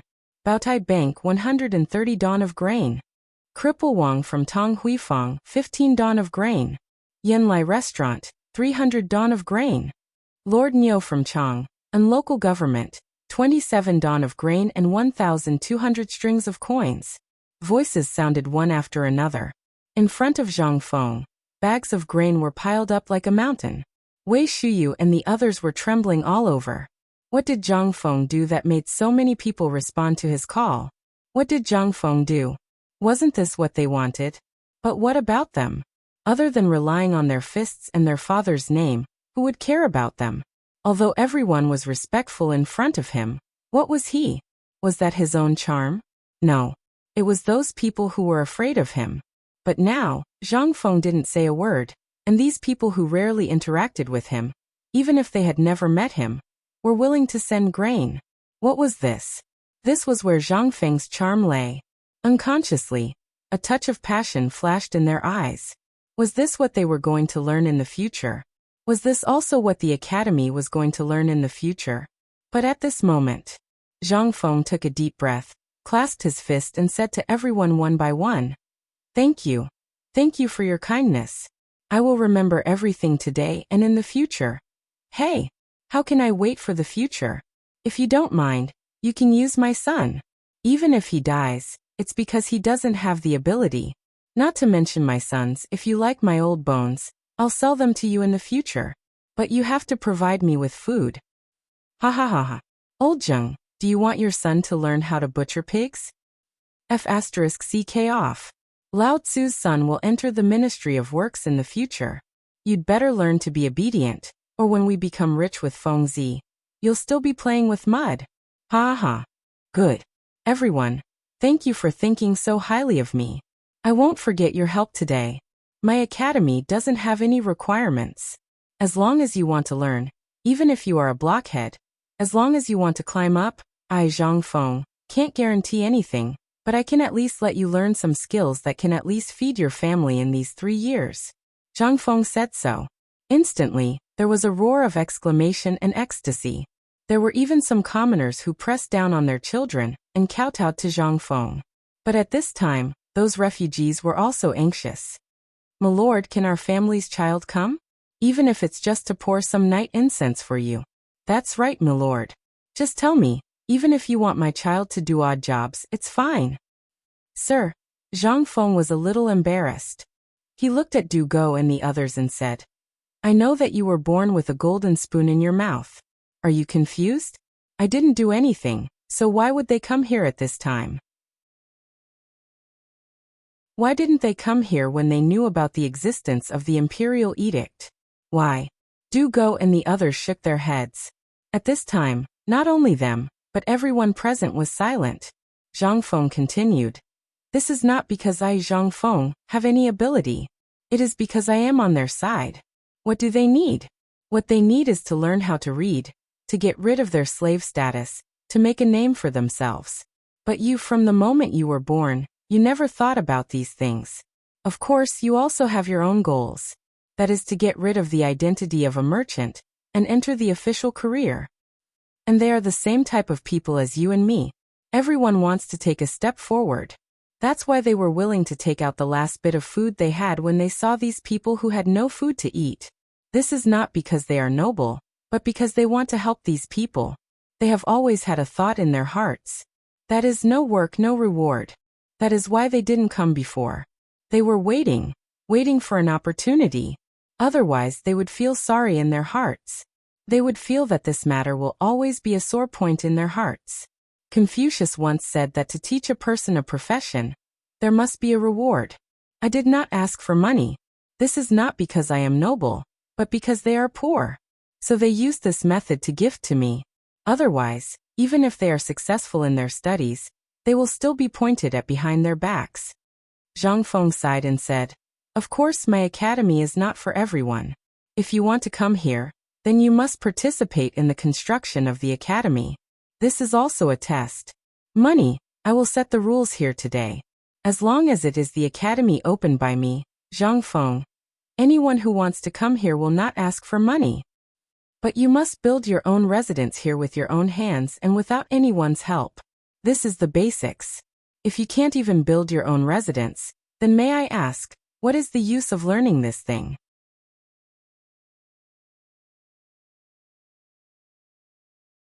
Chapter 569. Zhang Feng didn't have any other intentions. To put it bluntly, he just wanted to tell everyone that they could get free education. You could go to school for free here, even if you were a blockhead. But at the very least, you had to have the ability to support yourself. If you didn't even have this ability, you should scram back to where you came from. However, the meaning of these words was even more different in everyone's ears. But now, Zhang Feng's words dispelled the worries of the people in Chang'an. On the other hand, he was telling the refugees that if they wanted to stay here, they had to rely on their own abilities. It was impossible for them to steal chickens and dogs. At this moment, after the citizens cheered for a while, they once again joined in the construction of the White Deer Institute in a frenzy. There was no other reason other than that they wanted to show Zhang Feng their capabilities. On the other side, Zhu Zi's father and the others were basically dragging their families along. Without Du Go saying anything, these people even brought a dozen big pots. Moreover, they were using the same kind of pots used to cook pigs' food. At this moment, more than a dozen pots were set up. Smoke rose in spirals from the kitchen chimneys. At this moment, on the other side, in front of Du Go, this kid still had some backbone. He didn't want a single person. He set up a small table and placed the 4 treasures of the study on it. He only called an old man who knew how to read and write. He checked the identities of the people who bought the food to see if there was one person per household. Then he distributed the food and registered it. Although he was a little flustered previously, after more than a dozen people, he was able to start selling the food in an orderly manner. On the other side, Wei Shiyu, Cheng Chimo, and Zhang Sunchong were giving orders. No, it could be said that they were bare-chested and carrying pieces of rocks on their backs. Some of them had taken off their clothes and were only wearing a piece of cloth. They were jumping into the mud to make mud. Even the women and children were following the women at the construction site. They were scraping tree bark or weaving bamboo frames. Seeing this, Zhang Feng nodded in satisfaction. Looking at the busy old he, Zhang Feng quietly called old he to the side and said, "Old he, this porridge, you have to control it to the extent of 1 or 2 meters per person. First, pour the porridge into the dozens of big wooden barrels. You have to remember this clearly. Later, you call Zhu Zi's father, or you one of you. Go over there and catch 30 chickens and 30 ducks. Clean them all up. Then take 3 big pots and boil it as hard as you can." Old he couldn't help but be stunned. "That's not right, Fengzi. These chickens and ducks are such good things. How can you waste them like this?" Logically speaking, if there wasn't enough food, wouldn't it be the same if they added some grass and roots? How could he add such a good item? Wouldn't that be a waste? You know nothing. Zhang Feng glared at old he. "Look, this is all physical work. How can you do it just by drinking? In less than 3 days, this person will be exhausted. Just do as I say."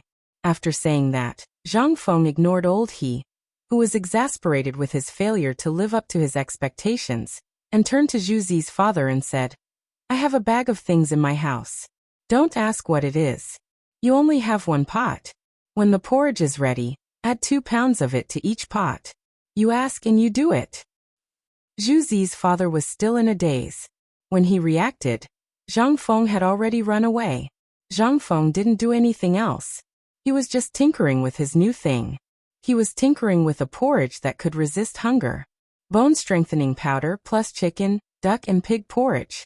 To put it bluntly, it was 8 treasures porridge. In this era, it was definitely not enough to just drink porridge. If a person's appetite was lacking in oil and water, even if you gave him a bowl of rice, he would still be able to finish it. However, if he was given enough oil and water, not only would he be able to save on food, but he would also be able to resist hunger and strengthen his body. This was the real good stuff. Previously, he had collected those locusts next door, which he didn't have time to sell, or prepared to use as feed for pigs, cows and horses. Now he got them all in baskets. Basically, this was a great help to him. However, only God knew how many more refugees would come by then. He only hoped that there would be fewer refugees. Otherwise, he would have a lot of fun. Thinking about it, Zhang Feng came to the pig farm in the valley. At this time, Zheng Tufu had already brought his son, Zheng Wenkai, and a large group of workers here to scold those craftsmen. They had hurt the pigs all over. Seeing Zhang Feng coming over, Zheng Tufu was shocked. He hurried over and said, "Brother Zhang, this is not a place you can come to. It's too dirty. Go quickly." No, I'm here for you." Zhang Feng pointed at the pigs, which numbered at least 3,000, and said, "How about it? I'll leave all these to you. Is it okay?" Zheng Tufu stared at him when he heard that. "You're looking down on me, aren't you? Our Zheng family has been butchers for generations. We don't have any other skills, but we do have some skills when it comes to butchering and selling meat. But this group of bastards, how could they ruin these oily and slippery pigs like this? If these pigs are kept like this, they'll be finished sooner or later." Zhang Feng was interested. "Then what do you think we should do with these pigs?"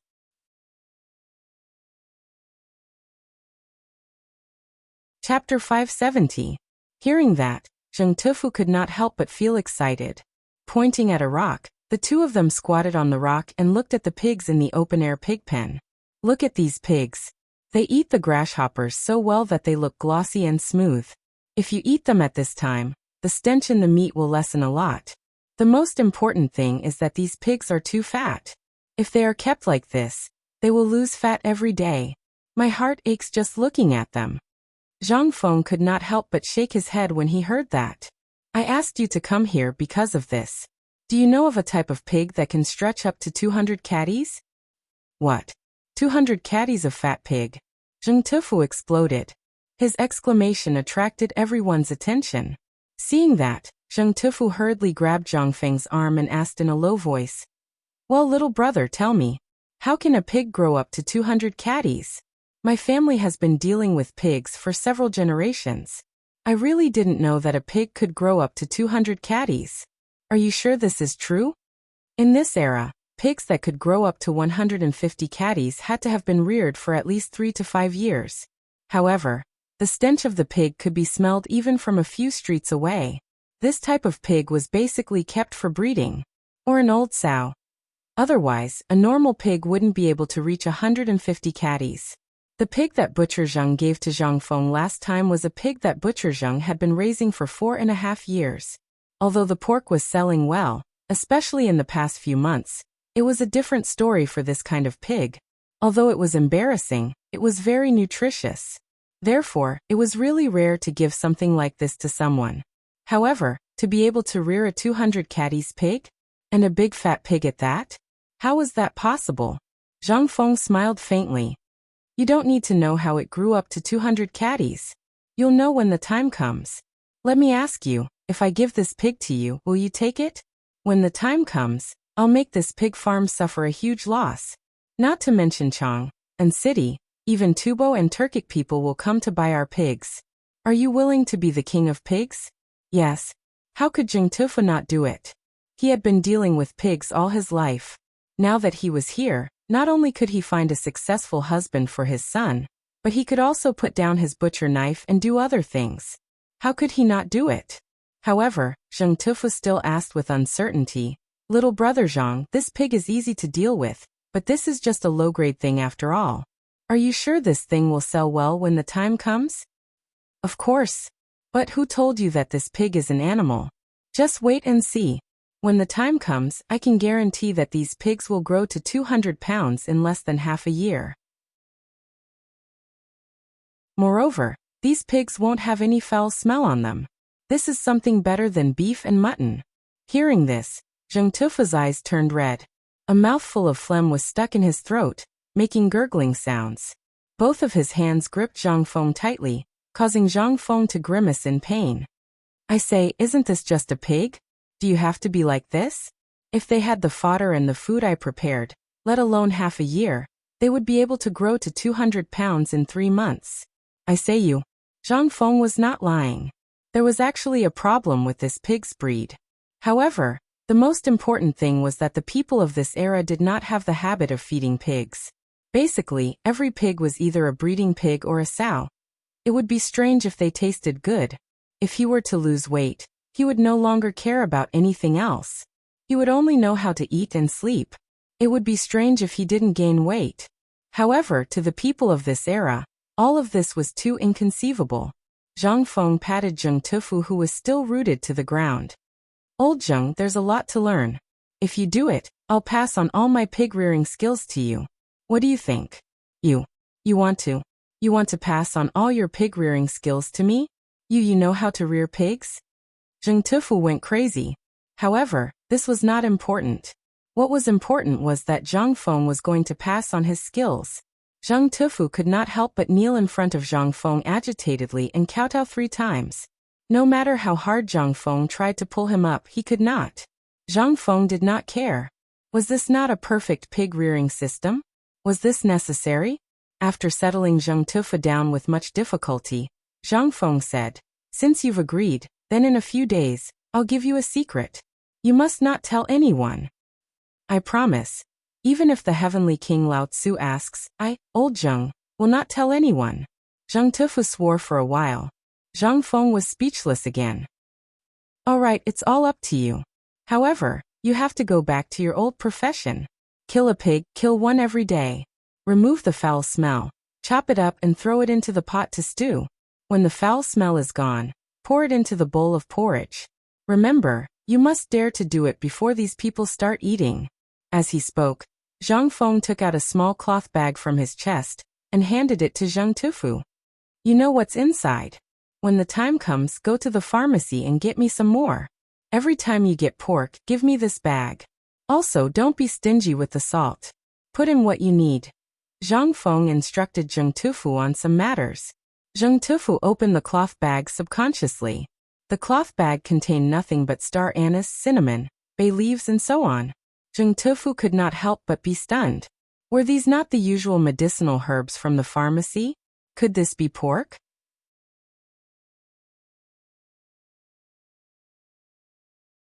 Chapter 571. Li Chengqian was very busy. On Yulon Mountain, he had been greatly affected. This was especially true when he saw those people kneel before Zhang Feng. And when old he and the others brought their families with them, all of them bringing their last grain with them. As the crown prince, when would he ever have such prestige? He had heard everything Zhang Feng had said, but he had not stepped forward. He had memorized everything Zhang Feng had said from a distance. Once they reached the foot of Yulon Mountain, Li Chengqian urged his horse and his guards back to the Eastern Palace. The moment he entered, he issued 3 orders. Pass on my order. Hurry and find divine Dr. Sun Simiao. Second, take my crown prince token and go from house to borrow grain. If you lend it to this crown prince today, once the famine is over, this crown prince will return to Dan. Third, gather all the properties under the Eastern Palace and sell everything that should be sold, especially this one's fields. Sell them all for grain. The eunuchs and guards of the Eastern Palace were all dumbfounded. What was wrong with the crown prince? He had been fine just a moment ago. It had only been a day since they last met, but he had almost sold the entire Eastern Palace? This matter had also alarmed the crown princess, Ho Junji's daughter. The crown princess rushed into the study, and when she saw Li Chengqian's anxious face, she couldn't help but cry. Crown Prince, what's wrong? Why did you suddenly? Li Chengqian's eyes brightened at the sight of the crown princess, and he grabbed her hand. Beloved consort, I remember that your father has 1,000 mu of fertile land, right? The crown princess was taken aback. She nodded. That's wonderful. Right now, let's write a letter to Lord Father-in-law. I want to borrow grain from him.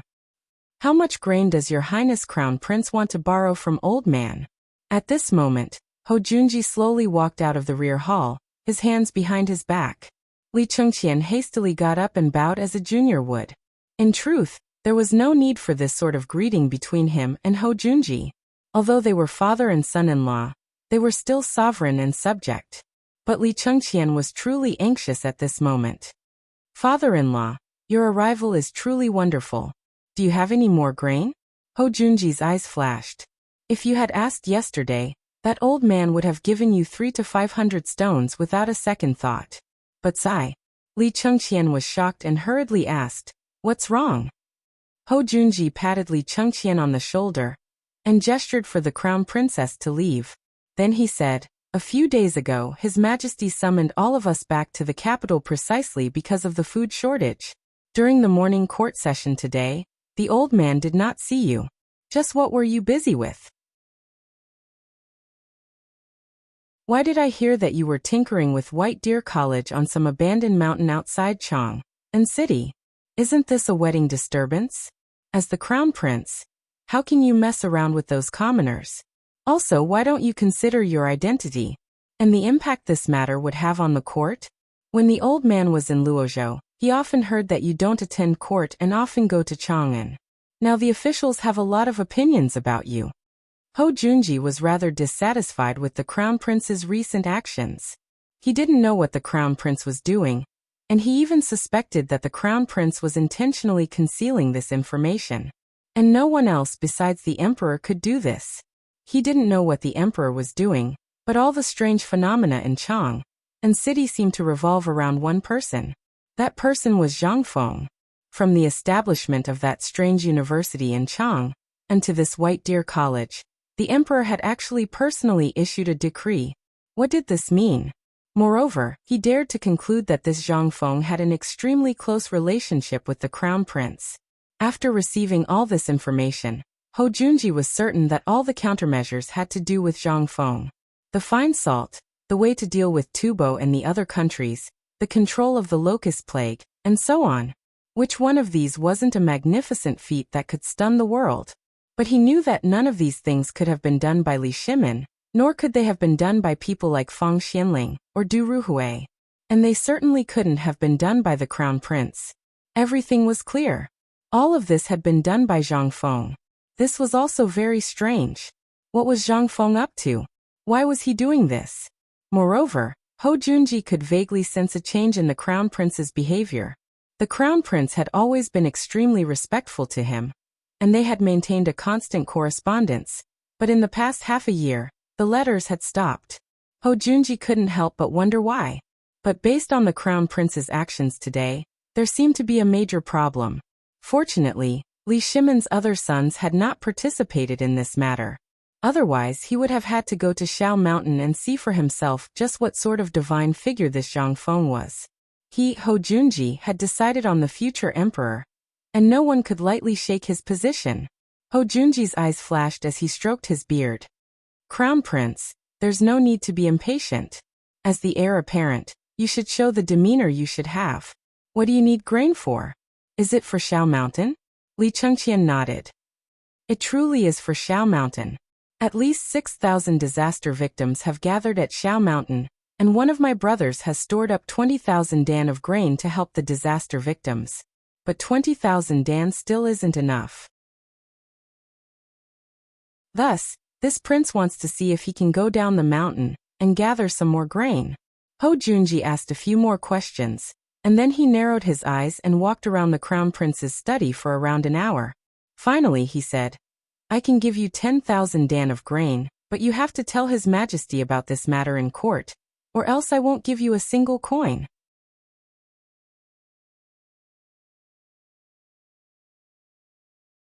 Chapter 572. Ho Junji's final words caused Li Chengqian's eyes to brighten. How could he not know what Ho Junji was talking about? On the contrary, he was keenly aware of what was going on. It was precisely because he knew what Ho Junji was talking about that Li Chengqian couldn't help but hesitate. He clearly knew what his father-in-law was thinking. He wanted nothing more than to preserve his position as heir apparent. But in truth, before Zhang Feng had appeared, he truly had been extremely worried about this. He had been worried that his fourth brother, Qingke, might be his greatest enemy. It was simply because his fourth brother was too beloved by his imperial father and imperial mother. In the past, he truly had been very wary of Li Tai, but that was all in the past. After Zhang Feng appeared, he clearly felt that his imperial father wasn't biased in this matter. At the very least, he hadn't allowed Li Tai to study at the academy. But even if he did come to the academy, given his domineering personality, would Zhang Feng care about him? If he wasn't killed by Zhang Feng, it would be because Li Tai was lucky. But he was different. He had long since called Zhang Feng his brother, and Li Chengqian believed that this friendship was extremely firm. At the very least, Zhang Feng basically told him everything. Take this matter as an example. Although it seemed like Zhang Feng was making random arrangements, upon careful consideration, Li Chengqian understood what Zhang Feng was thinking. Cheng Chimo and the others were skilled in the army. Although carrying bricks didn't seem to have anything to do with that, Li Chengqian vaguely sensed that there was nothing wrong with Zhang Feng's arrangements. The reason was that Du Go liked to study mathematics, so he had arranged for Li Chengqian to do this, so that Li Chengqian could use it in his daily life. But while he couldn't see anything wrong with his mission, Li Chengqian vaguely sensed that he was acting as the steward of White Deer College. Otherwise, why would he leave the matter of registering names and searching for people to him? If he really was the son of a merchant, then finding Sun Simiao would mean that he was trying to make friends with someone of high status. But however, this was exactly what Li Chengqian lacked. If he could make use of this to settle this matter, wouldn't these people's connections all recognize him? That would be very useful to the imperial court. After all, Sun Simiao was a miracle doctor. His status was extremely important. Li Chengqian was in a daze. Moreover, there would occasionally be a look on his face that said he had everything under control. How could the shrewd Hou Junji not see it? Your Highness the Crown Prince, this old man shall not disturb you any further. I will be attending the morning assembly tomorrow as well. At that time, it will be up to your Highness the Crown Prince. Hearing this, Li Chengqian bowed. Duke Chen, thank you for your concern for the people. On behalf of the people in Chang, and who were affected by the disaster, I thank you, Duke. Hou Junji meaningfully glanced at Li Chengqian before indifferently saying, I must ask Crown Prince to forgive the Crown Princess. It was old man who did not properly educate her, so it was inevitable that she would offend Crown Prince in some matters. With these words, Hou Junji left. Li Chengqian didn't think too much about it. Hou Junji's grain was enough to stabilize the disaster relief on Xiao Mountain, but it was far from enough. Just as Zhang Feng had said, there was still no telling how many students would come. Basically everyone in Chang and city that could come had arrived, and those who had yet to arrive were still watching. If students from other places came, those people in Chang and city who were watching would definitely hurry over. When the time came, there was still a shortage of grain. Li Chengqian sighed. Then he hurried out of the Eastern Palace. The moment Li Chengqian left the Eastern Palace, someone reported the matter of the Crown Prince and Hou Junji to Li Shimin. Li Shimin couldn't help but be taken aback by this news. What did you say? The Crown Prince is borrowing grain? In the imperial study, Li Shimin was wearing a thin robe with an imperial robe draped over his body. Although it was stuffy and hot, how could Li Shimin have the leisure to go to the pavilion in the middle of the lake to enjoy the cool air? All the memorials were asking for grain, grain, and grain. Li Shimin even felt like killing someone. And now he had heard that Hou Junji had gone to see the Crown Prince, and that the Crown Prince had issued 3 orders upon returning from Xiao Mountain. Sell property, sell land, and trade for grain. He had even sent someone with the Crown Prince's token to receive grain. Li Shimin couldn't help but think of something. That was Shishan. He hurriedly asked, We ask you, what is the current situation on Xiao Mountain? Little Gizi hastily replied, Your Majesty, according to the reports of our scouts, after the message was sent last night, nearly 6,500 people have gone up Xiao Mountain. Li Shimin couldn't help but slightly frown. 6,500 people? So many? Then how many disaster victims are accommodated in Chang'an city every day? Your Majesty, 3,000 people enter Chang'an, and every day after their identities are confirmed, and they are all gathered around the reclining square. In the last few days, more than 10,000 disaster victims have entered Chang'an, and those who were unable to enter Chang'an, and those who were on their way have all gone up Shao Mountain.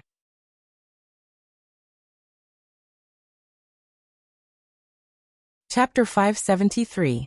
This is bad. Li Shimon's face darkened when he heard that. Summon Feng Xianling now. Your Majesty, Feng Xianling is waiting outside. Summon him.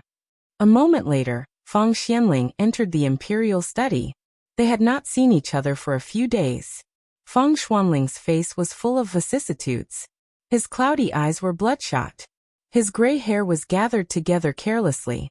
Even his crown was slanted, as if it was about to fall off. Li Shimon, who was a little angry, could not help but calm down when he saw Feng Xuanling's appearance. Feng Xianling, how is the disaster relief in Chang'an city coming along? Your Majesty, I'm sorry for my incompetence. Feng Xianling knelt down and kowtowed. Li Shimon put down the booklet and helped Feng Xianling up personally. He asked, tell me about it. Yes. Feng Xianling said, 3 days ago, I was ordered to open the granary in Chang'an city for disaster relief. But the granary in Guanlong was also opened at the same time. Our treasury was supposed to give out 100 dan of food every day, but the people in Guanlong were spreading rumors that the food in our treasury was old. There were even rumors that there were more than 100,000 dan of food in our treasury. And the disaster victims believed the rumors. They kept asking for food. There were even robberies. Then, the people in Guanlong opened the granary. The price of food, which was originally 5 copper coins, skyrocketed to 13 copper coins within a day. When Li Shimon heard this, a murderous aura suddenly emerged. Bang! Li Shimon slapped the bookshelf hard and roared angrily. Didn't I order the treasury to suppress the price of food? Why is the price of food so fierce? Your Majesty, the granary was indeed open to the public, but many of the people who came to buy food died mysteriously. Many more were robbed by mysterious people. Then there was a rumor that the food in the granary was inauspicious. The locust god had returned to punish the people who came to buy food. Feng Xianling didn't dare to say another word. How could Li Shimon not know what he was going to say next? Li Shimon was so angry that his teeth were bleeding. Good, very good. Seeing that we're facing a disaster, I won't lower myself to their level. But they actually think that I don't dare to kill? Men, pass on my decree. Mobilize the Chang'an garrison and the secret agents of the Ministry of Justice. Kill anyone who dares to act rashly. Anyone who dares to spread rumors will be killed. Anyone who dares to raise prices will be killed. If the root cause is found, 9 generations of the clan will be executed. Li Shimon really wanted to kill him. However, when Feng Xianling heard this, he couldn't help but be shocked. Your Majesty, right now is the time of the disaster. If we were to fall out with Guanlong at this time, wouldn't the ones who suffer be the victims?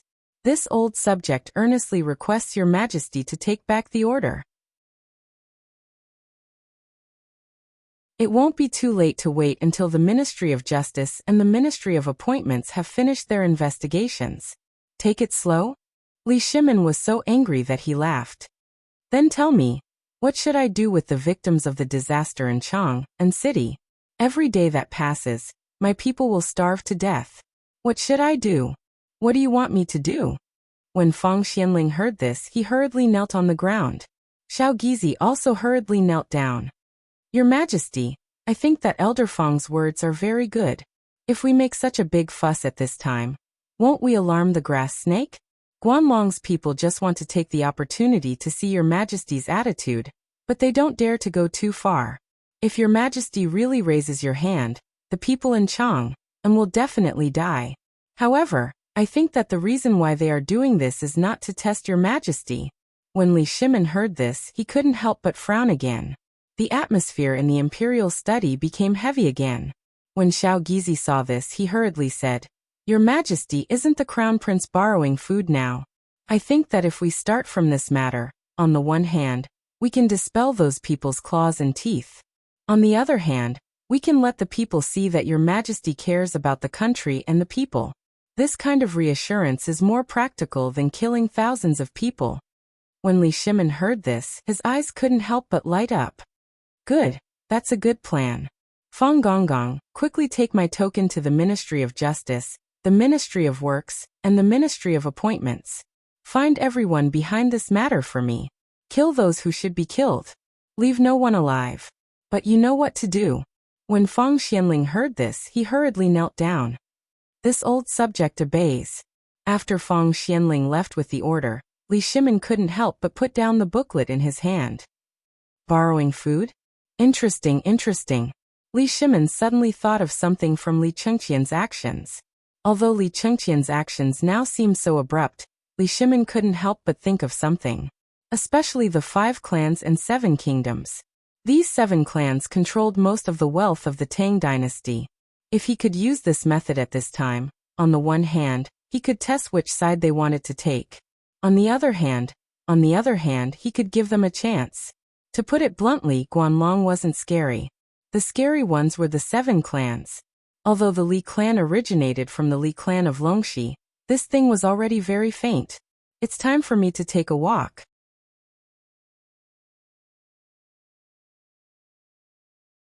Chapter 574. As Fang Xianling left, the porridge distribution in the Chang and local treasury, as well as in front of the Grand Duke's mansions, was gradually losing money. In particular, the Chang and local treasury directly mobilized the Chang and garrison, led by Yu Qigong himself. The tower-like man, dressed in full armor, stood at the entrance of the Chang and local treasury. In an instant, those demons and monsters quieted down. Yu Qigong glanced at the crowd and roared like a bull. Everyone! Today, I'm here to distribute the food in person. If you dare to make trouble, don't let Lao Tzu find out. Otherwise, not only will Lao Tzu kill you, but he will also go to your house to see what you eat when you grow up. Also, if anyone dares to rob, I've selected 3,000 heroes from the Chang and garrison, and they'll be among you. If you want to do bad things, if you want to sit in the prison of my military camp, I'll welcome you with open arms. His voice instantly silenced the noisy scene. On the other side, people from the Ministry of Justice, the Ministry of Revenue, and the Ministry of Works personally participated in the distribution of food. Everyone, today, all the food will be sold according to the average price, which is the usual price, 5 copper coins. But each household can only buy it once a day. If anyone dares to falsely claim it, or dares to claim it more than once, I'll definitely punish those who dare to make trouble according to the criminal law of the Tang dynasty. Now the sale begins. At the same time, porridge will be distributed evenly at the back door of the Chang and local treasury, the Grand Duke's mansions, or the mansions of officials. If you don't have money to buy food, you can go to those places. Don't worry, His Majesty already knows about your suffering. Now His Majesty will only eat a bowl of porridge every day, just like you. So His Majesty said that although this famine is terrible, as long as we can get through this half a month, things will get better. He hopes that you won't believe those rumors and will live a good life. The commoners were scared out of their wits by this scene. In the front, Yu Qigong was guarding, and behind him, those high-ranking officials who were rarely seen, were distributing food in person. Could they really buy food this time? Sir, the food is good, but we don't dare to buy it. For the past few days, there have been people dying every day. Which bastard is barking? Yu Qigong glared angrily at the crowd. Then he kicked his armor and walked over to a bag of rice. He grabbed a handful of rice and stuffed it into his mouth. The crowd watched as the grains of rice dripped from the corner of his mouth to the ground. Everyone felt so sorry for Yu Qigong that they wanted to point at his nose and scold him. But they didn't dare. Yu Qigong's ferocious reputation was built bit by bit. The people of Chang and might not know the emperor or Fang Xianling, but no one dared to not know him. Compared to Demon King Qing Yaojin, Yu Qigong was more realistic. After all, no one had seen Demon King Qing lose his temper more than a few times. However, Yu Qigong was different. Those who entered the Chengmen brothel had to fight their way in with their fists and feet. As long as they bumped into petty thieves or thieves, they would not be able to escape. I'm sorry. On this day next year, you can go to the mass grave to find him. But now Yuqigong was eating the cursed millet? Damn it, could it be true? Or could it be that this killer wasn't even afraid of the curse? Yuqigong's mouth was full of white rice. He took a bowl of porridge from the guard's hand and gulped it down. Only then did he burp and rub his belly, saying, "Ah, you all saw it. What's wrong with this millet? Lao Tzu has eaten and drank, but nothing happened. Do you all think that your lives are more precious than Lao Tzu's? Lao Tzu only has one sentence. If you want to buy, come. Lao Tzu will protect you today. If anyone dares to rob you, Lao Tzu will let you chop him up. Not only that, but Lao Tzu will also reward you with 100 copper coins or 10 caddies of grain. If you don't want to buy, get out of Lao Tzu's house as soon as possible." Hearing that, finally, everyone was able to relax. It was not an exaggeration to say that these people were despicable. It was because they were afraid of being poor and were often exploited by others. So when they heard those rumors, many people were shocked. But now, seeing that Yuqigong had eaten and drank and was completely fine, and was even protecting them, this could not help but ignite the courage of the men in Guangzhong. Buy. Lao Tzu risked his life today. I'll buy. I'll buy. I'll buy too. With General Yuqi here, why would Lao Tzu be afraid of a porcelain hammer? Buy. Seeing the people flock up, a smile flashed across Yuqigong's face. He smacked his lips and waved his hand. Give Lao Tzu another bowl of porridge. Damn it, this porridge with bone-strengthening powder is so comfortable. Bone-strengthening powder? Bone-strengthening powder was added to the porridge? Hearing that, all the people could not help but be stunned. However, when the crowd saw the guard bring in another large bowl of thick porridge, they couldn't help but sniffle. Damn it, it's really bone-strengthening powder? Heavens! His Majesty actually added this thing that was even more precious than gold into the kanji? No wonder I didn't feel hungry after eating a bowl of porridge yesterday. I even felt so energetic. So that's why. Let's go. Damn it, let's eat the porridge. Official, is this porridge for sale? Get out. Lao Tzu only gives porridge not for sale.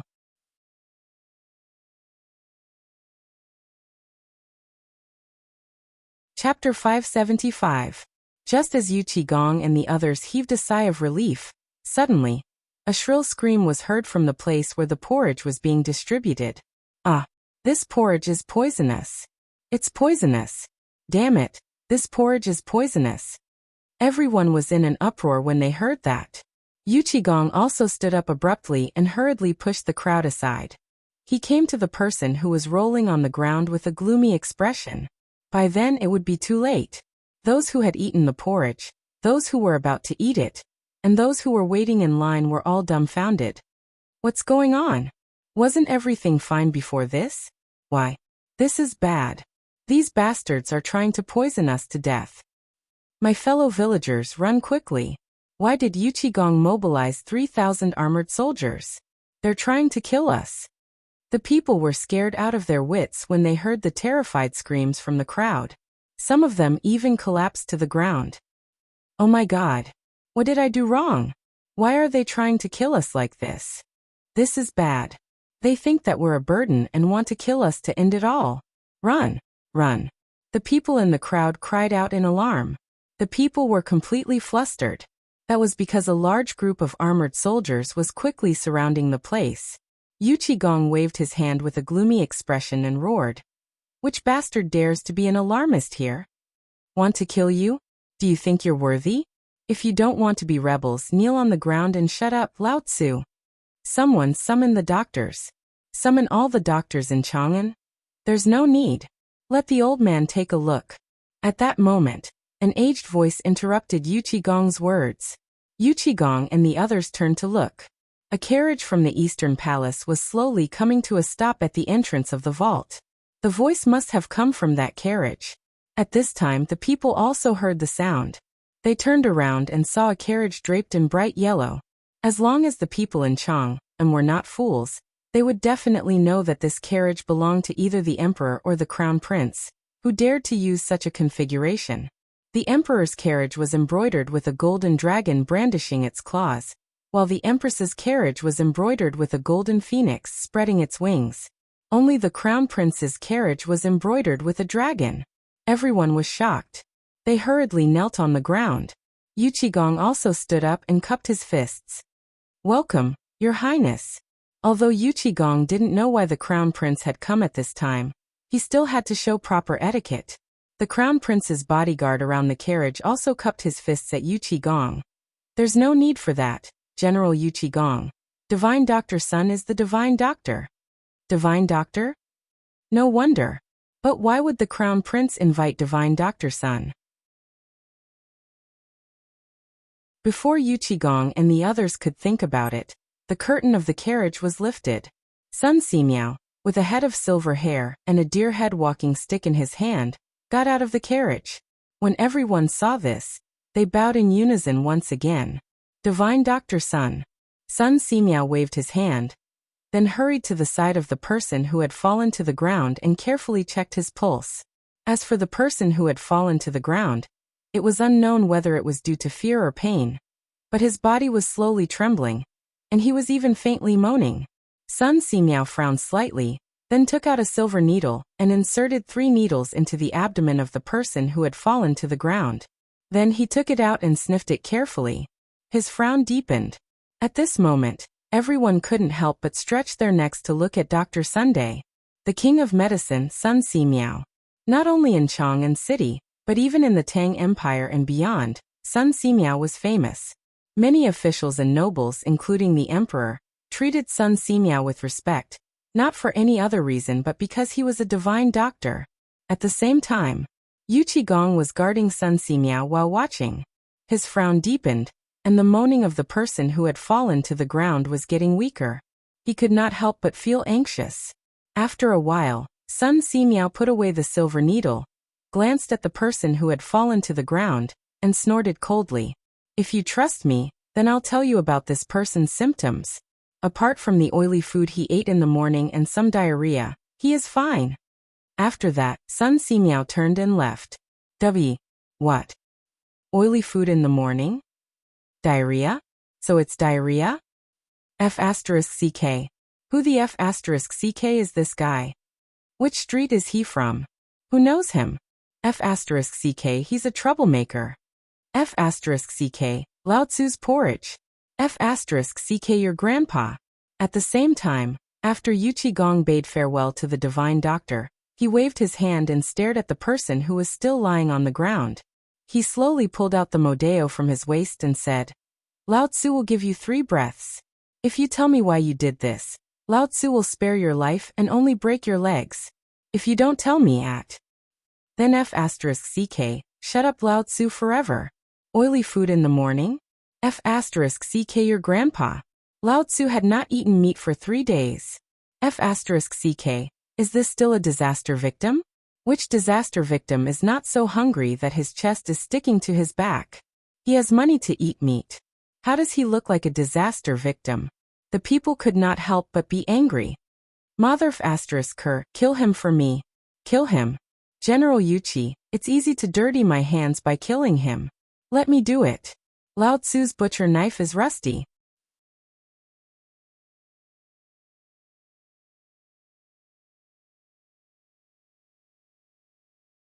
The man finally could not take it anymore. He asked in a trembling voice, You, what are you talking about? I don't know what you're talking about." He panicked. However, when he thought of how terrifying that person was, he couldn't help but tremble all over. "Don't worry, as long as you tell me who ordered you to do this, Lao Tzu will not only guarantee your family's safety, but also give you a quick death. Think about it. Do you believe that person's words or Lao Tzu's?" Every single person who entered the city was recorded and backed up. At the same time, the people from the Ministry of Works, the Ministry of Justice and the Ministry of Appointments quickly took action to investigate this person's background. There was no other way. This matter was too serious. Even the emperor was furious. Under such a swift investigation, the man finally could not hold it in anymore. "Can you guarantee my family's safety?" "Don't worry. Then you have to swear to the heavens that not only will you guarantee their safety, but you will also ensure that they don't have to worry about food and clothing." Yuqigong's mouth twitched. Do you think you have the right to negotiate? I've already given you a chance. If you had told me from the start, not only would you have been rewarded, but you would also have gotten half of that person's property. But you gave up. That person's eyes flickered with a hint of struggle. At this moment, his words were heard by all the commoners. What was going on? Was this person a spy of that person with ulterior motives? Could he be a Turkic spy? Lao Tzu's time is limited. I'll give you 3 breaths. How dare you? At this moment, there was a sharp sound of something breaking through the air. Yuqigong couldn't help but fly into a rage. He roared angrily, but it was too late. When he pulled out his modeo, an arrow was stuck in the forehead of the man who had fallen to the ground. Yuqigong was furious. How dare he kill someone right under his nose? What was this? This was a slap to his face. Yuqigong couldn't help but lock his gaze on a certain person in the crowd like a sharp sword. He waved his hand and said, "Execute."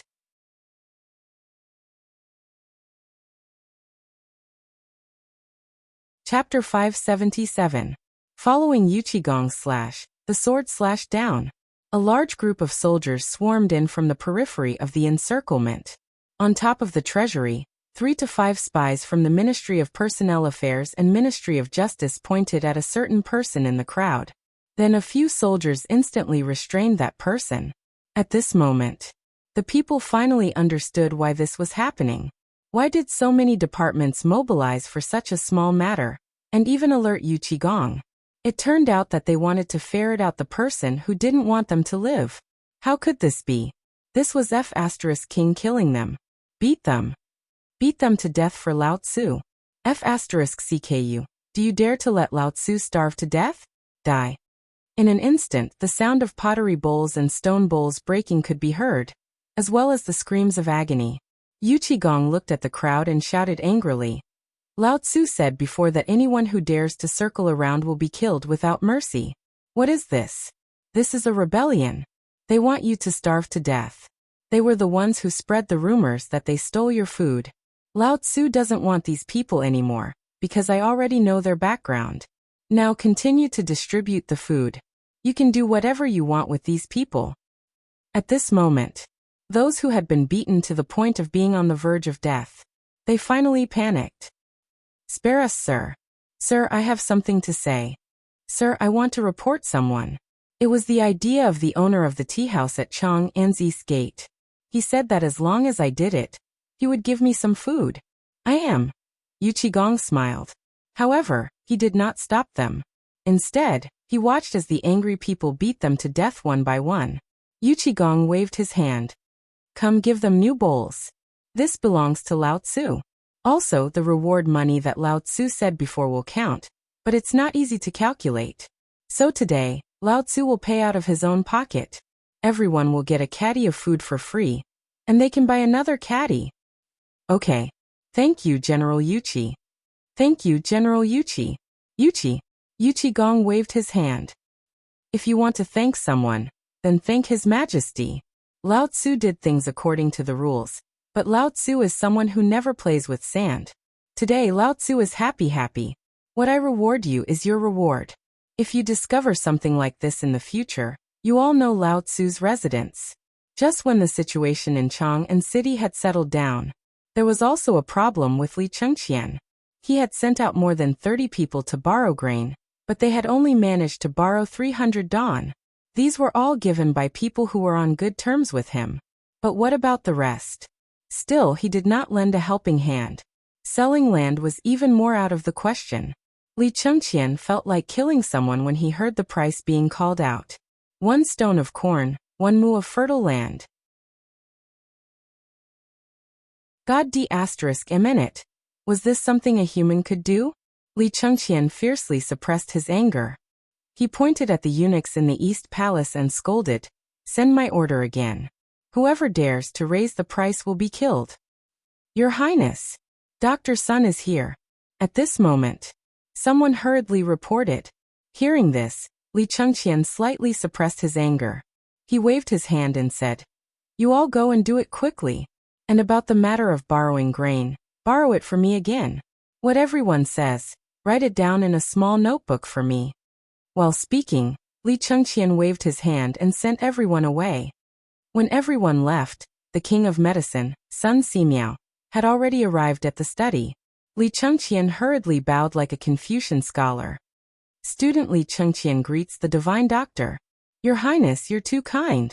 Sun Simiao slightly raised Li Chengqian's arm and said, May I know why your Highness is looking for me? Li Chengqian invited Sun Simiao to sit down.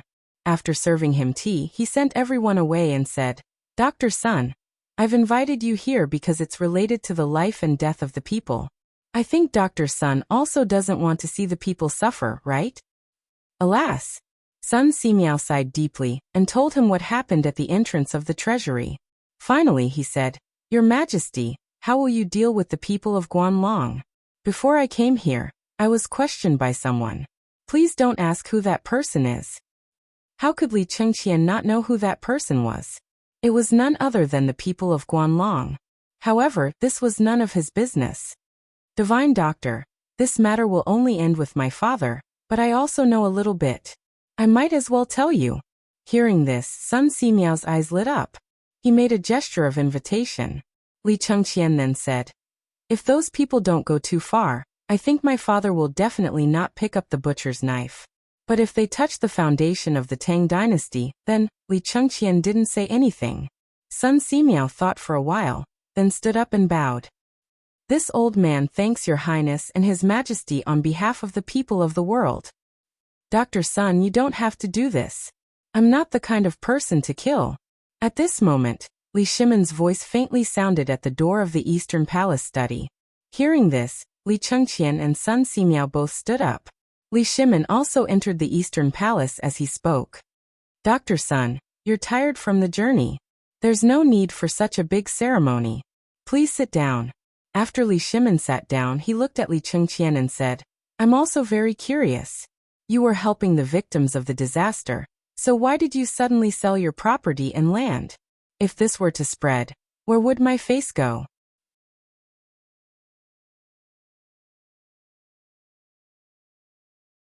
Chapter 578.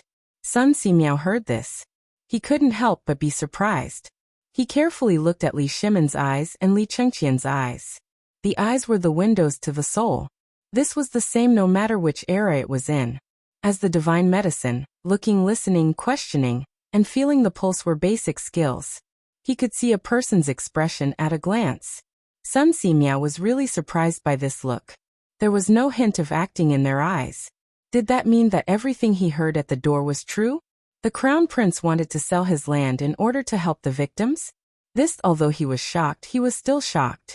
Sun Simiao only took a sip of tea, suppressed the shock in his heart, and listened carefully. When Li Chengqian heard that, he bowed and said, replying, Imperial Father. This matter. While speaking, Li Chengqian glanced at Sun Simiao. Li Shimon waved his hand and said, just say it. Yes. White Deer College only has 20,000 dawn of grain. Today there are about 6,000 people. According to today's speed, the number of people will definitely exceed 10,000 by tomorrow. These 6,000 people will need to consume a few hundred kilograms of grain every day. If there are more people, in addition to the arrival of that student, then 20,000 dawn is just a drop in the bucket. That's why Brother Zhang Feng asked me to go down the mountain and ask Divine Dr. Sun Simiao to come up the mountain. Oh. Li Shimon frowned slightly. He looked at Sun Simiao. Sun Simiao was also stunned. He couldn't help but ask, Crown Prince, is the White Deer College that you mentioned the one in the Imperial Edict? Divine Dr. Sun, it's really here. Then what do I need to do? I also heard that there's a strange person in Chang'an. Not only did he buy the wheat that sprouted in the fields according to the original price, but he also brewed a magical beer. I also heard that this college was built by him. If my legs are short, then the fried locusts, the locust eggs, and the bone-strengthening powder are all locusts, right? And the medicinal formula to kill the locusts, they were all made by that person, right? As the divine medicine. Although he had been keeping a low profile, he was not stupid. He had tried the bone-strengthening powder and fried locusts that appeared in the market. It was really magical. Not only did he not feel uncomfortable, but he felt energetic after eating it, especially the bone-strengthening powder. But after thinking about it, no one in Chang'an city could do this. And this thing came from Chang'an. Now that this magical college appeared, it made Sun Simiao couldn't help but think a lot. Li Chengqian's nodded. The Medicine King's foresight is incredible. This was all done by my brother, Zhang Feng. Good. Simiao's. SSSS Saline salutes his. This old man congratulates your majesty for obtaining such a talent.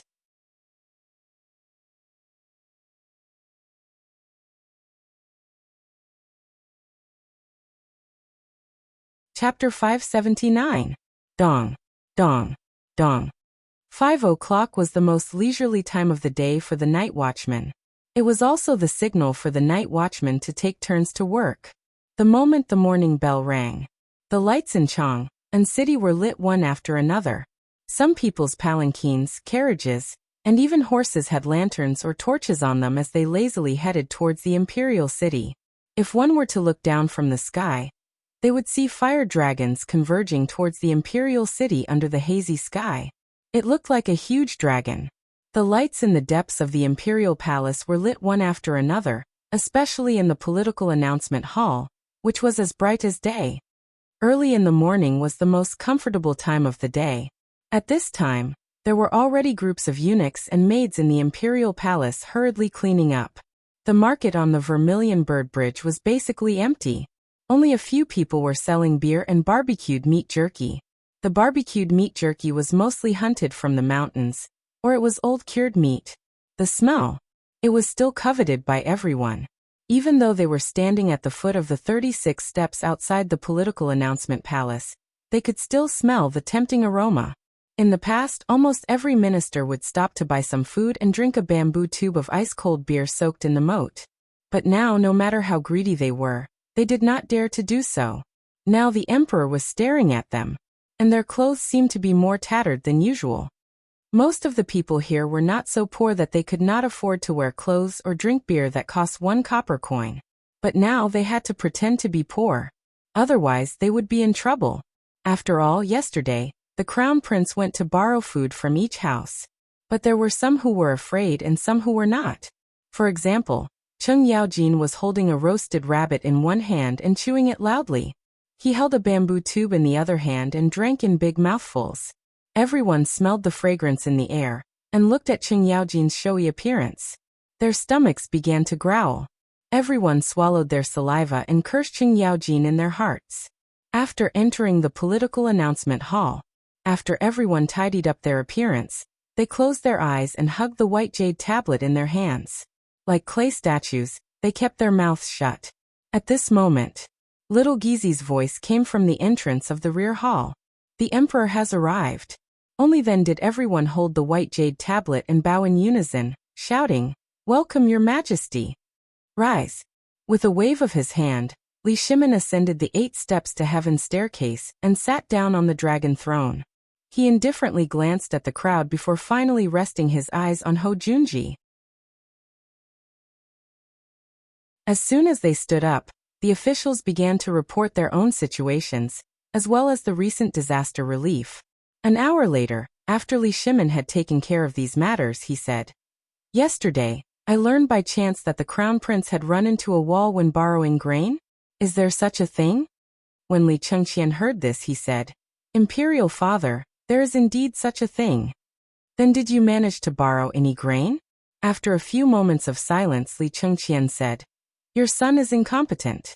After running all over Chang'an, and I was only able to borrow 500 dan of grain. Fortunately, your son met Duke of Chun, and Duke of Chun generously donated 10,000 dan of grain to your son's White Deer College." Li Chengqian emphasized the words "your son's White Deer College." This time, the officials couldn't help but be shocked. 10,000 dan? Duke of Chun, where did you get the grain? So much. Heavens! Li Shimin was also rather surprised. "Duke of Chun, is the crown prince's words true?" Ho Junji hurriedly said, "Your Majesty, this is what a subject should do." "Then didn't you donate 10,000 dan yesterday?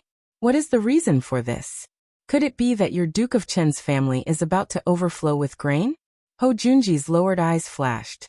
Replying to your Majesty, this old subject spent most of his time in Luozhou. and Luozhou is the closest place to Chang'an. As the saying goes, a subject should be loyal to the sovereign. Thus, when I learned by chance that your majesty was stocking up on grain, this old subject paid special attention. At this time, this old subject has about 50,000 dan of grain. When the famine broke out, this old subject donated 30,000 dan of grain to Luozhou and kept 20,000 dan for emergency use. After learning of the matter in Chang'an, this old subject immediately rushed to Chang'an to offer up this humble subject's meager strength. It really was watertight. How could Li Shimin not know that he had gone straight to the Eastern Palace after leaving the Taiji Palace? Moreover, this Ho Junji was extremely crafty, so Li Shimin was extremely unwilling for his son to interact too much with this sort of person. Fortunately, Zhang Feng's appearance had given Li Shimin hope. Li Shimin couldn't help but nod. Correct. We are delighted to have a capable subject like Duke of Chun. But what is the meaning of this 10,000 dan of grain? All the officials were flabbergasted. When Li Shimin had said that he wanted to stock up on grain, they had vehemently opposed it. Now, when they heard that Duke of Chun had managed to stock up 50,000 dan of grain on the slightest rumor, many of them almost vomited blood. This old fox is really King crafty.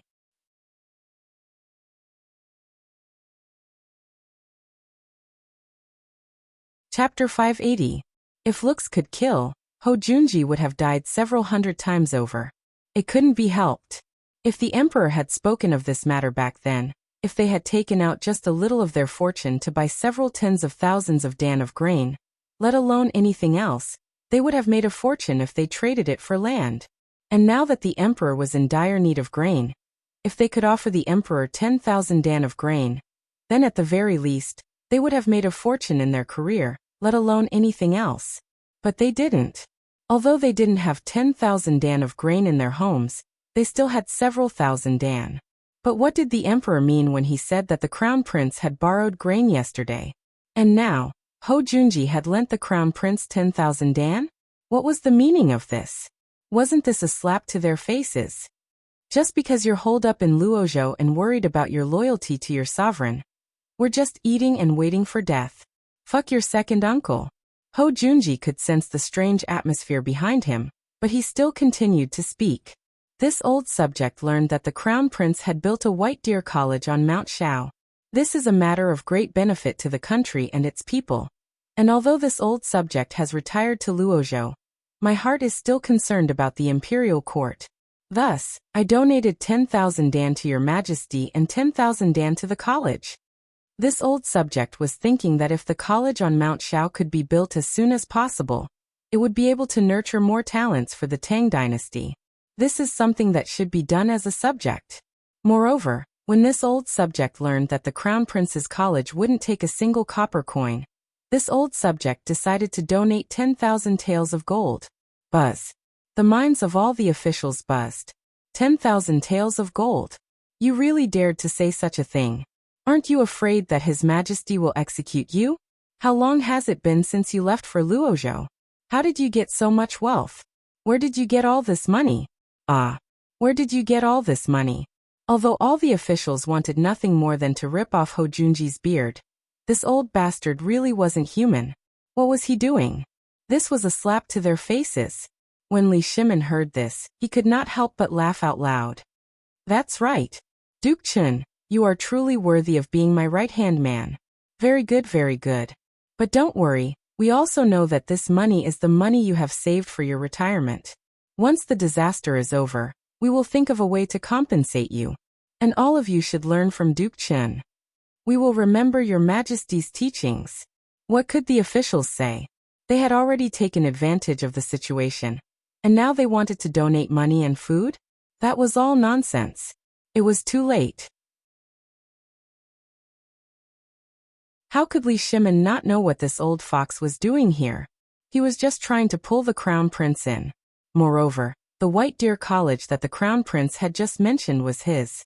This was something they had discussed before. Unless Zhang Feng entered the court, the college would temporarily be under the crown prince's name. This was a form of protection. However, even though this camouflage protected Zhang Feng, it also caught a big fish at the same time. 10,000 dan of grain and 10,000 taels of gold. With these things he hoped that Zhangfeng's college would be able to resolve its crisis as soon as possible.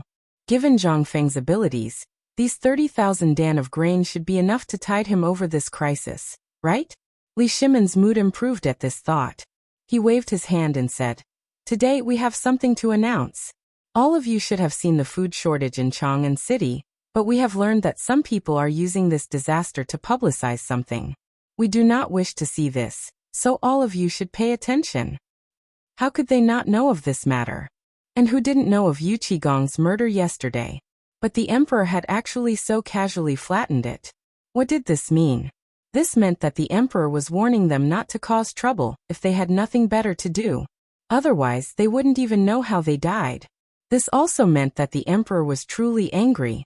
However, all of them were old foxes in the imperial court. They hurriedly bowed and said, "All of you will bear this in mind." That's enough. We also have something to announce today. The disaster is not only in Chang'an City, but also in the entire world. However, there are still people in the Tang dynasty who can solve this problem. Therefore, we also want to borrow some grain from them. You are not the only ones who think that the Taiyuan Wang clan and the other 7 major clans can do this. Was the emperor going to look for the 5 clans and 7 kings? Was he going to test them?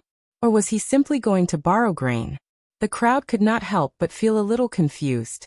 However, at the moment, only the 5 great clans and 7 great clans could solve the problem of food shortage. Excluding Guanlong, in this world, only the 7 great clans had the financial resources to do so. Everyone could not help but be overjoyed. "Your Majesty, I think this is a good idea.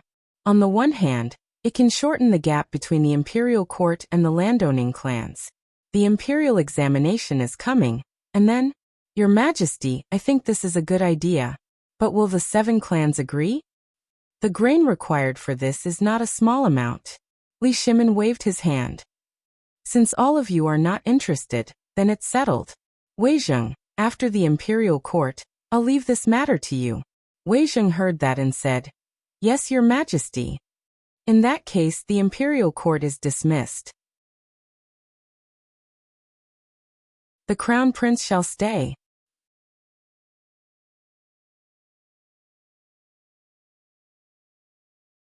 Chapter 581. 2 days later. Shao Mountain was crowded with people.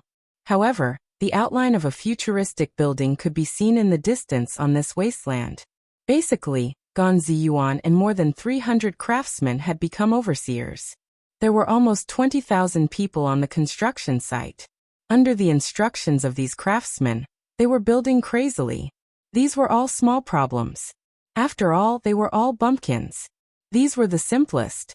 However, they needed red bricks and a new type of adhesive. This made them a little confused. At this moment, Dugo stared at Zhang Feng. The two of them had been staring at each other for almost 2 hours. Cheng Chimo and Zhang Sun simply moved a stool and sat at the side to bet on who would win in the end. If Wei Shiyu did not have to guard Shao Mountain, it would be even more lively. After an unknown period of time, Zhang Feng was finally defeated. His waist was sore, and it felt like it was going to break. Zhang Feng held his waist and groaned in his chair. "No matter what, Lao Tzu's academy has to be done as I say. Whatever you say, it's useless. Lao Tzu doesn't care." Dugo also secretly sighed in relief.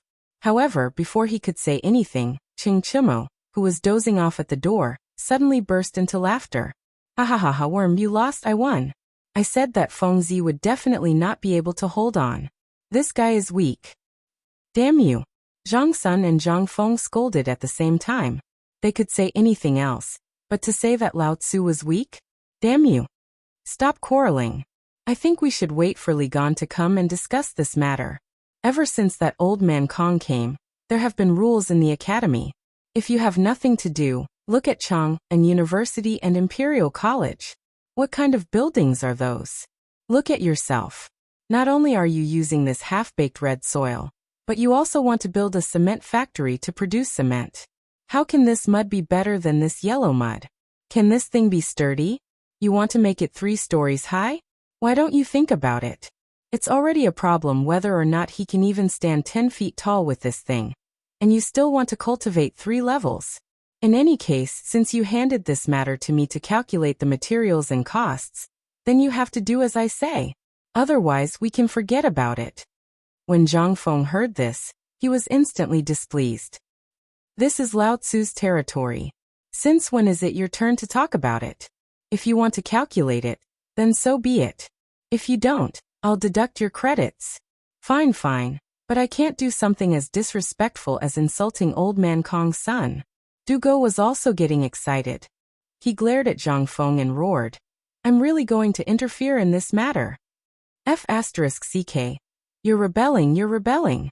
F***CK you Lao Tzu, I don't care anymore. Zhang Feng couldn't help but be unable to sit still.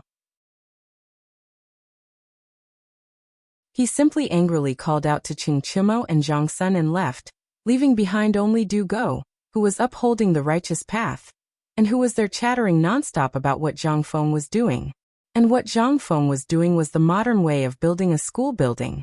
This school, according to Zhang Feng's idea, was definitely going to be built as high as a 5-story building.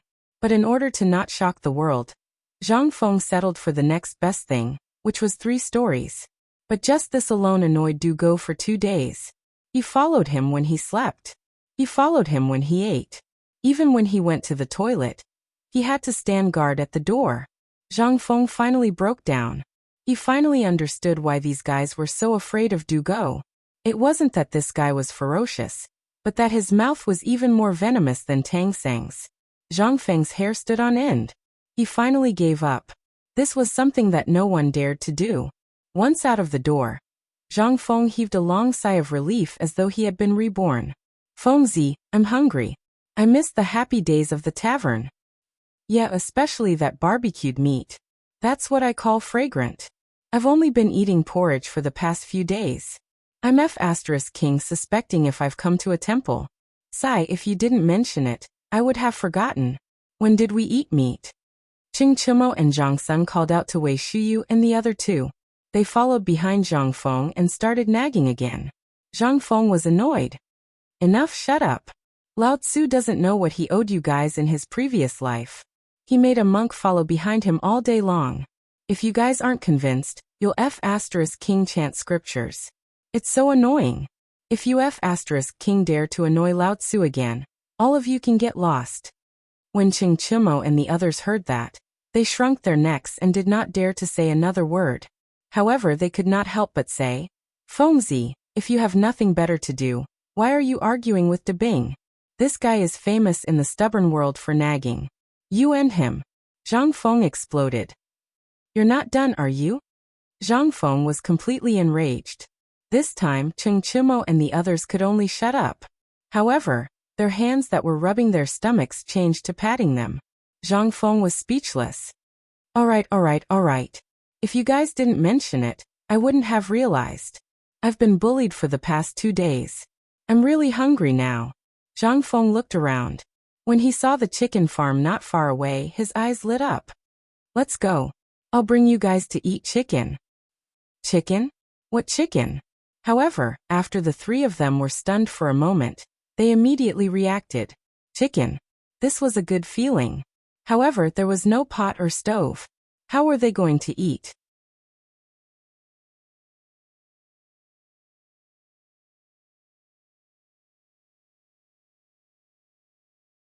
In the end, Zhang Feng wrapped the chickens with banana leaves, and then carefully covered the mud. Only then did he stop. Then, under the baffled gazes of the few of them, Zhang Feng threw the chickens that had been smeared into the fire, and then made a big fire in another place. That was not the end of it.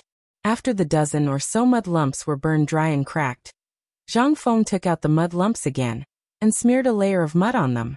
Then he asked Qing Chimo to dig a big hole at the place where the fire had just been. He threw the mud lumps into it, filled it with mud again, and made a big fire. That was the end of it. They couldn't help but be confused. Fengzi, is this thing of yours edible? When had they ever seen such a trick? Even when they were marching and training outside, this had never happened, right? Could this thing still be eaten after being tossed around like that? Zhang Feng glanced at them and didn't say anything. He gently dug up the charcoal at the place where the fire had been and put the eggs in it one by one. He then carefully wrapped the eggs with ashes and finally stopped. This made them even more confused. They looked at Zhang Feng in a daze as he fiddled with the fire. Chimo couldn't help but poke Zhang Sun, who was squatting on the ground, and asked, "Is this guy provoked? Otherwise, why would he waste things like this? He has a stove. Why would he waste things like this?" Zhang Sun looked at Zhang Feng and couldn't help but sigh.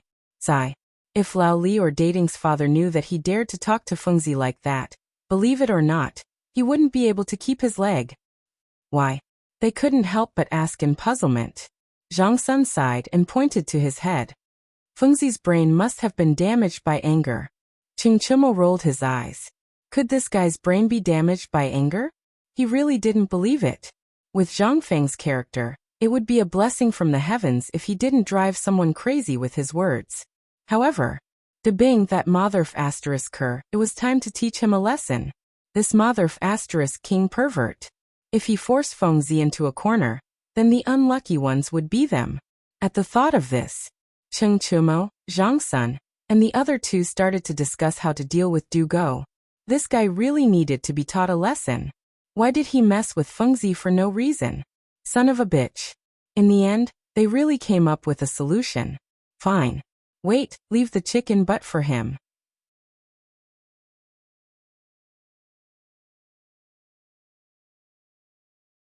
Chapter 583. Just as they were in the midst of their discussion, good news came from Zhang Feng's side. Something was wrong. It was the aroma of meat. Their stomachs went on strike again. How could they still be in the mood to discuss? What else was there to discuss? Wouldn't it be better to just beat it up? The meeting about Du Go started in a hurry and ended in a hurry. The few of them stared at the fragrant lumps of dirt, drooling all over the ground. Strange, it's really strange.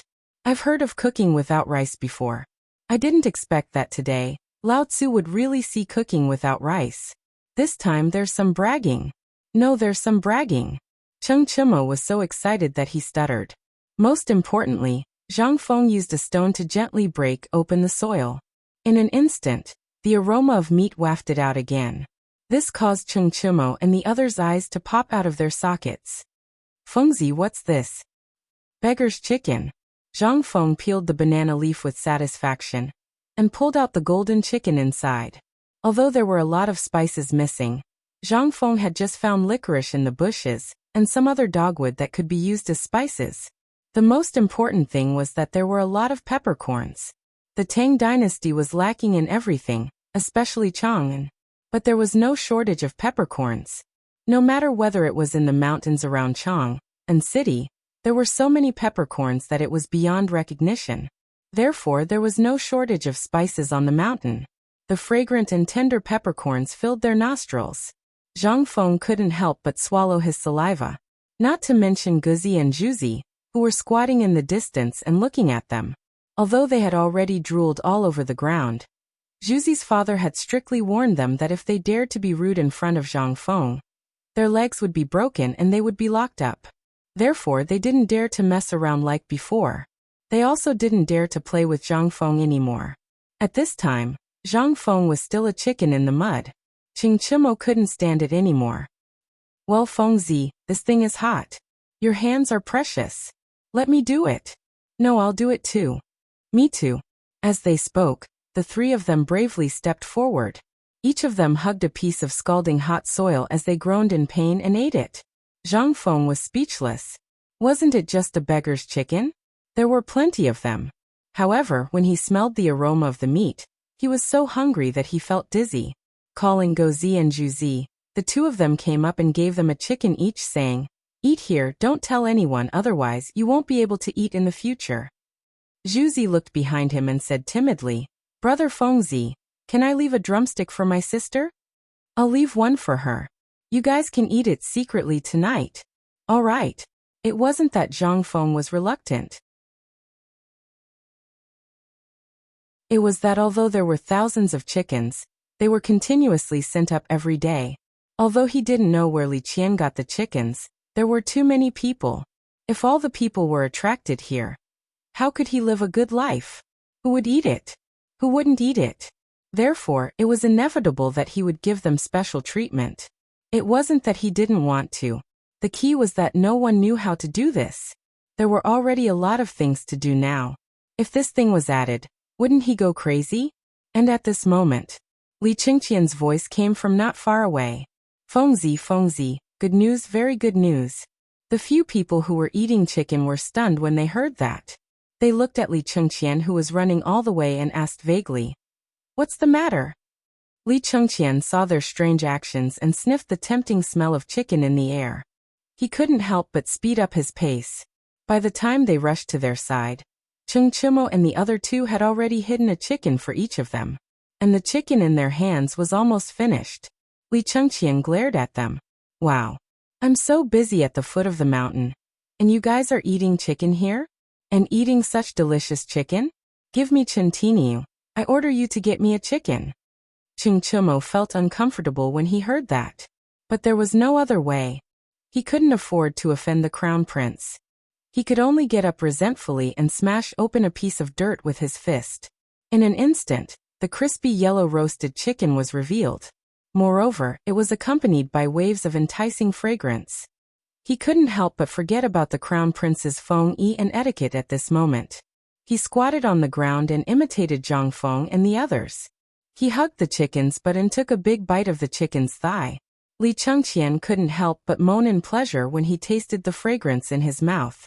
At this moment, Zhang Feng asked after finishing a chicken, "What's the matter? Why are you in such a hurry? Have you invited the people I asked you to?" Li Chengqian ignored Zhang Feng. Instead, he looked at Zhang Feng excitedly and asked, "Fengzi, can you tell me the name of this thing?" "Beggar's chicken? What's wrong?" Zhang Feng was stunned. Li Chengqian was also stunned. But the next moment he asked like a madman, "Fengzi, can you teach me how to cook chicken?"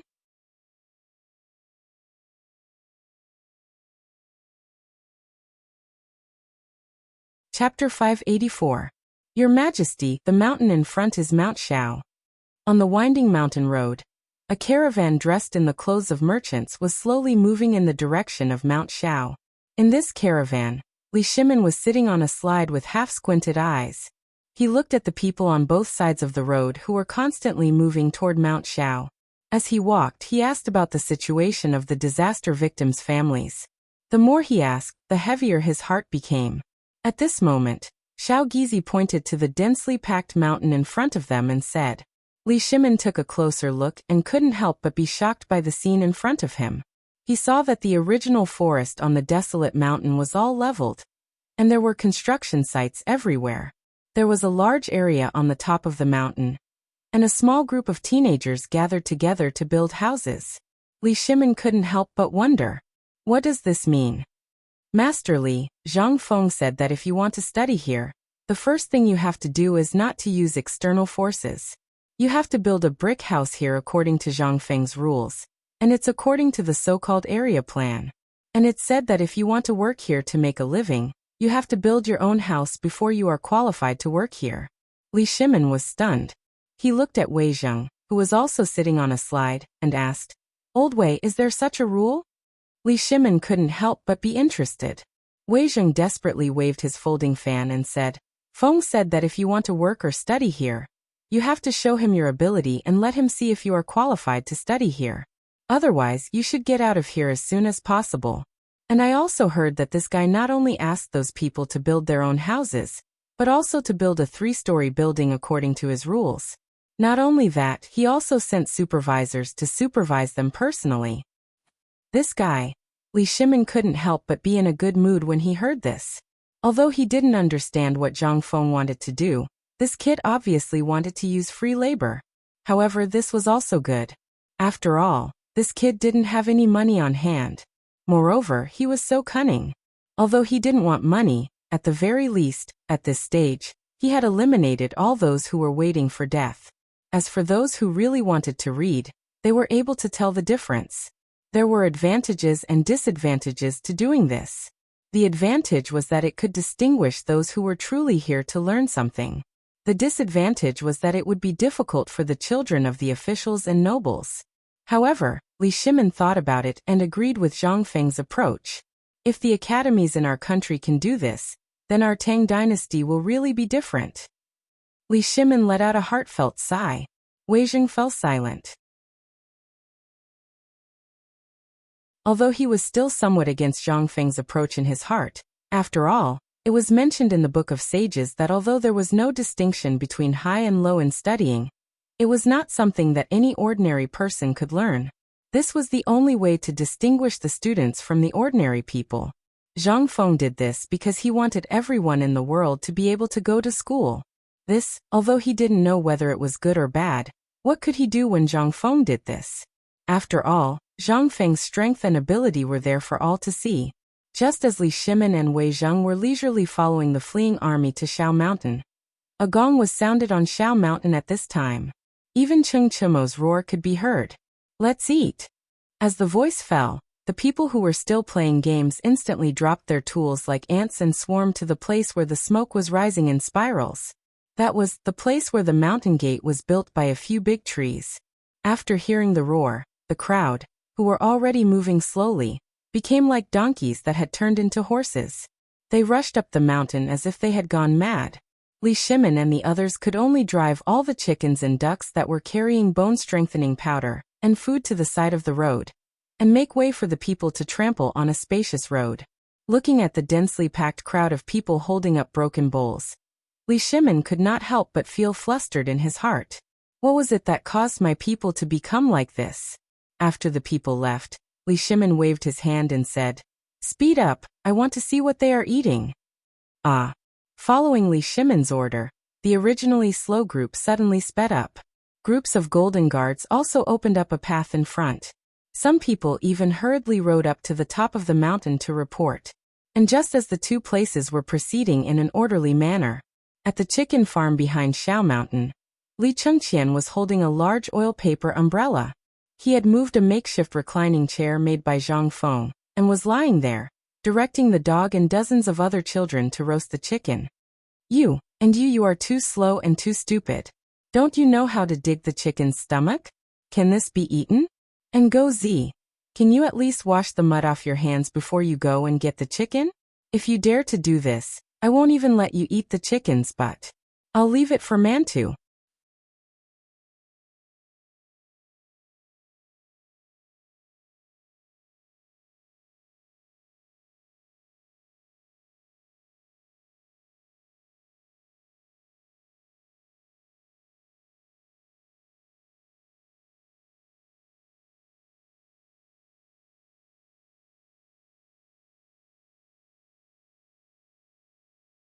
Chapter 587. Li Shimin was angry. Suddenly, a burst of uncontrollable anger surged out of his body. What time was this? This was a time when the entire nation was suffering from hunger. Originally, they thought that the crown prince was actively dealing with this disaster. Moreover, during the morning court yesterday he was so pleased. But what was the truth? Everyone was trying their best to settle the victims. What about him? What was the crown prince doing? Fengzi, you think about it first. I'll come to you later. I have something to do. Something to do? What's the matter? Zhang Feng was confused. Fine. Initially, he had wanted to ask Old Li to take a look at the blueprint and see what was wrong with it. But now it had run away. And Li Shimin? How could he not run away? He was the crown prince.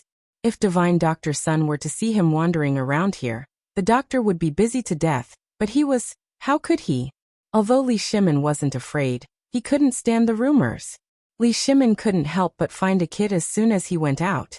He took out a piece of corn bun and said, "Kid, did you see Guzi and the others?" Li Shimin had seen the kid before. He used to play with Guzi and the others at the entrance of Zhang Feng's tavern. At this moment, the dark-skinned kid's eyes widened when he saw the steamed bun in Li Shimin's hand. He pointed at himself and said, "Grandpa, is this for me?" Li Shimin wanted to vomit blood, but he suppressed the anger in his heart and nodded. "As long as you tell Grandpa. This corn bun in Grandpa's hand is yours." The kid looked around and made sure no one was paying attention to them. Then he carefully asked Li Shimin to squat down and said, "I told you, but you can't tell anyone else. They are getting chickens in that gully." And there are so many people there now. There are not enough chickens. Chickens? How dare he? Li Shimin had long known that the crown prince had messed around in Chang'an city. But that was before, so he could turn a blind eye to it. But where was this place? Although there were no spies here, the craftsmen all knew them. Moreover, how could he guarantee that Wei Shuyu and the others wouldn't spread the news? Or if the commoners saw it and spread it around, then where would Li Shimin's face go? Today in the morning court, he had praised the crown prince for being sensible and knowing how to worry for the people. But now, what was he doing? Little Gizi, give me the sword. Li Shimin stood up, gritting his teeth as he growled. Little Gizi, who was following behind Li Shimin, shuddered when he heard this. Your Highness, there's no need for that, right? Let's go and take a look first. This child doesn't have any hair in his mouth. If we say, I said bring me the sword, Li Shimin roared. Although most people didn't hear it. But Wei Shuyu and the others, who had been paying attention to this, could tell from Li Shimin's expression that something bad had happened.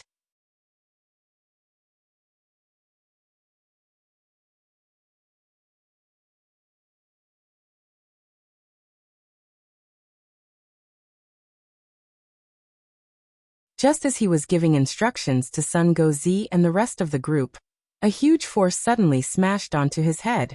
Li Chengqian's head instantly became dizzy, and he fell heavily onto the ground. Unfilial son. What are you doing here? I'm going to kill you. Li Shimin was so angry that his lungs were about to explode. From afar, Li Chengqian seemed to be lying there. However, when he got closer, Li Shimin only wanted to vomit blood. Li Chengqian was waving a fan with one hand and eating a big chicken drumstick with the other. That wasn't much. What was more hateful was that there were hundreds of people watching from the side. How could you have the nerve to eat it? Li Shimin pointed the sword in his hand at Li Chengqian's neck and shouted angrily. Unfilial son, what are you doing? Father, I'm cooking chicken. Pa. It would have been better if Li Shimin didn't hear it. Once he heard it, the sword in his hand slapped Li Chengqian's face from the side. He was so angry that his entire body was trembling. When Xiao Gizi saw this, he hurriedly went forward to support Li Shimin and said, Master, you have to take care of your body. Don't be angry. You have to listen to what young master is doing. What is he doing? Do you think I'm blind and can't see it? Li Shimin pushed Xiao Gizi away. At this moment, Wei Shuyu and the others also rushed over. When they saw this scene, they instantly had a headache. Damn it. This grandson, you motherf asterisk cur. What time is it now, and you're still having fun here? Even if you want to die, don't do it like this, okay? They couldn't help but rush forward to mediate the fight. Master Li, please calm down and listen to what Li Chengqian has to say, okay? Li Chengqian hasn't slept during this period because of this matter. He's been dreaming about how to solve the food shortage problem all day long. We can guarantee that. Otherwise, why would we let him slack off today? He hasn't slept for the past few days, so we'll let him take a break today and have a good rest. Calm down first and listen to what he has to say. Plop. Plop, plop. At this moment, the commoners who were originally drooling over the roasted chicken and duck all knelt down in unison. Li Shimin was stunned. He raised his sword high and never put it down. Wei Shuyu and the others were also stunned. The two people who had just carried Sun Simiao over were stunned. At this moment, everyone was stunned. They saw the refugees uniformly kowtowing to Li Shimin and saying, Master, please spare young master.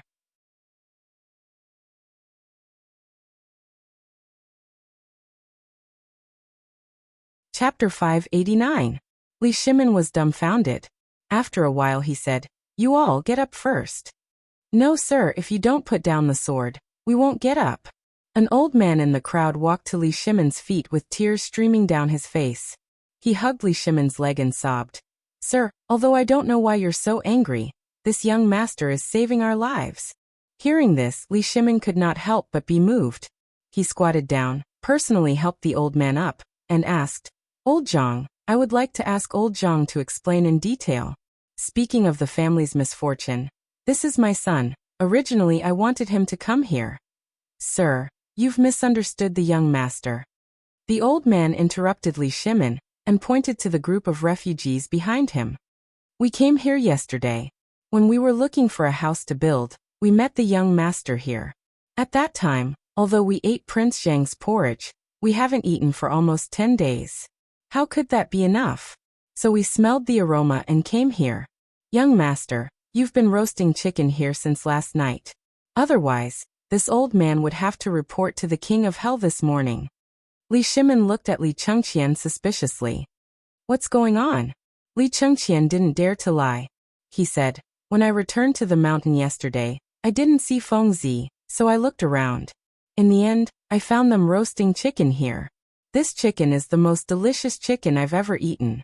So I thought that if we don't have food to feed the chickens, a large number of them will starve to death every day. So I thought of using this method to divide the chickens and eat them. So I learned this skill from Zhang Feng and taught it to them. I remembered father's teachings and what Feng Zi said before. Give a man a fish, but don't teach him to fish. That's why I decided to roast the chicken for them to eat. And at the same time, I wanted them to learn some skills. Li Shimin finally understood after listening to everyone's explanation. Laoli, you've wrongly gone.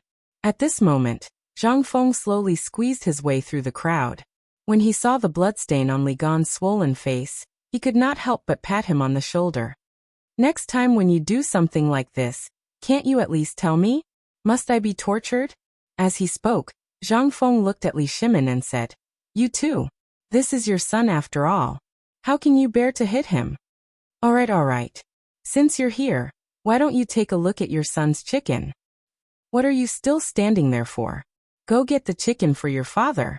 Zhang Feng glared at Li Chengqian. Li Chengqian also came to a sudden realization. At this moment, the crowd burst into laughter. Young master, save the chicken but for me. No, the chicken in that pit has been cooked for a long time. Young master, take the chicken in that pit first. Otherwise it will be burnt later. Young master, I haven't eaten chicken this morning. This time, save the chicken rack for me. I have to bring it back for my wife to taste. All right. Everyone here today has it. This young master. When Li Chengqian heard this, he turned around and wanted to boast that everyone present had it. However, when he saw Zhang Feng and Li Shimin's expressions, he hurriedly shrunk his neck and lowered his head to shout at the two of them. Why are you still standing there? Get the chicken. Several people hurriedly dug out dozens of basin-sized mud lumps from the fire pit. Li Shimin was dumbfounded. Sun Simiao was also dumbfounded. Fengzi, what is this thing? Can it be eaten? Little friend Zhang Feng, what is this thing? Li Shimin and Sun Simiao asked almost at the same time. At this moment, when the refugees saw these mud lumps, their eyes instantly widened. This is beggar's chicken. I made it. Beggar's chicken? Li Shimin and Sun Simiao looked at each other, their faces full of question marks. Beggar's chicken? The crown prince was actually making beggar's chicken? What kind of scandal was this? Just when Li Shimin was about to get angry, Zhang Feng slapped his forehead and explained, Well, what I mean is that the method of making this thing is so simple that even beggars can make it. And as you can see, this thing doesn't need a stove. It can be made with local materials. It's a must-have for home travel. In his early years, Li Shimin often fought in the north and south. Basically, food was roasted on a fire or stewed in a pot. When had he ever seen something like this? Not to mention Sun Simiao. After entering the deep mountains and forests, he basically ate one meal after another. When there was food, he would either eat it raw or roast it on a fire. When had he ever seen such a cooking method? One was the emperor, and the other was the drug god. Not to mention that they had eaten all the delicacies in the world. They had eaten most of them. It was just that they had never seen cooking without rice. The two of them couldn't help but lick their lips when they saw Li Chengqian personally knock open the mud lumps and reveal the yellow chicken buttocks. After all, their stomachs had been filled with gruel for the past few days. Now that they saw such a magical thing, how could they bear it? Li Chengqian found 2 banana leaves for the 2 chickens, and handed them to Li Shimin and Sun Simiao. Godly doctor, father, please taste this chicken.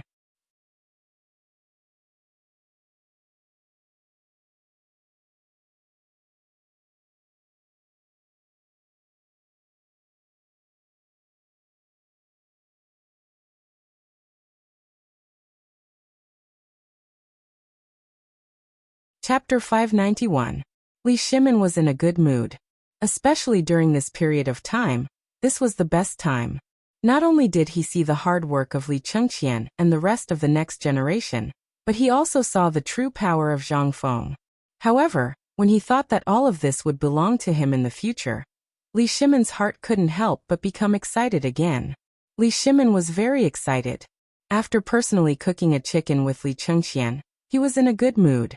Come, all of you, come and roast this chicken. I'll make the decision. Roast all of them.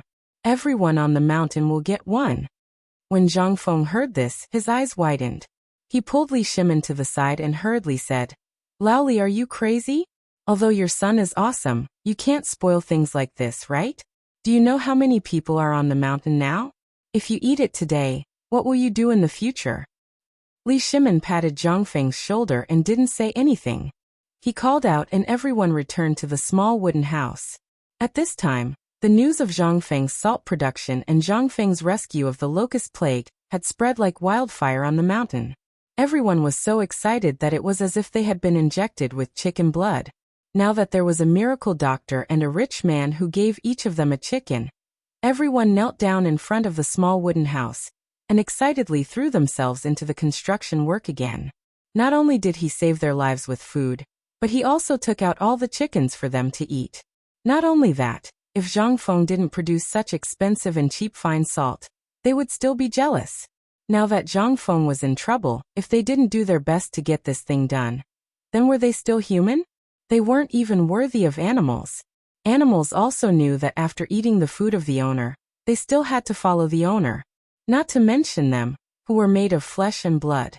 At this time, after making enough noise, Li Shimin and the rest finally sat in the small wooden house, sweating profusely. Lao Li, tell me, although the food problem is solved now, we can't. I know what you want to say. Li Shimin waved his hand. Xiao Gizi hurriedly added, my squire Li has already taken back all the chickens and ducks that were previously released outside Chang'an city. Not only are they being distributed to the people of Chang'an city for free, but half of the chickens and ducks are also being prepared to be given to brother Zhang Feng. Zhang Feng was stunned.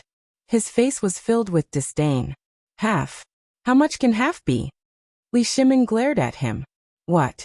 You think 300,000 chickens and ducks are too few? Puff.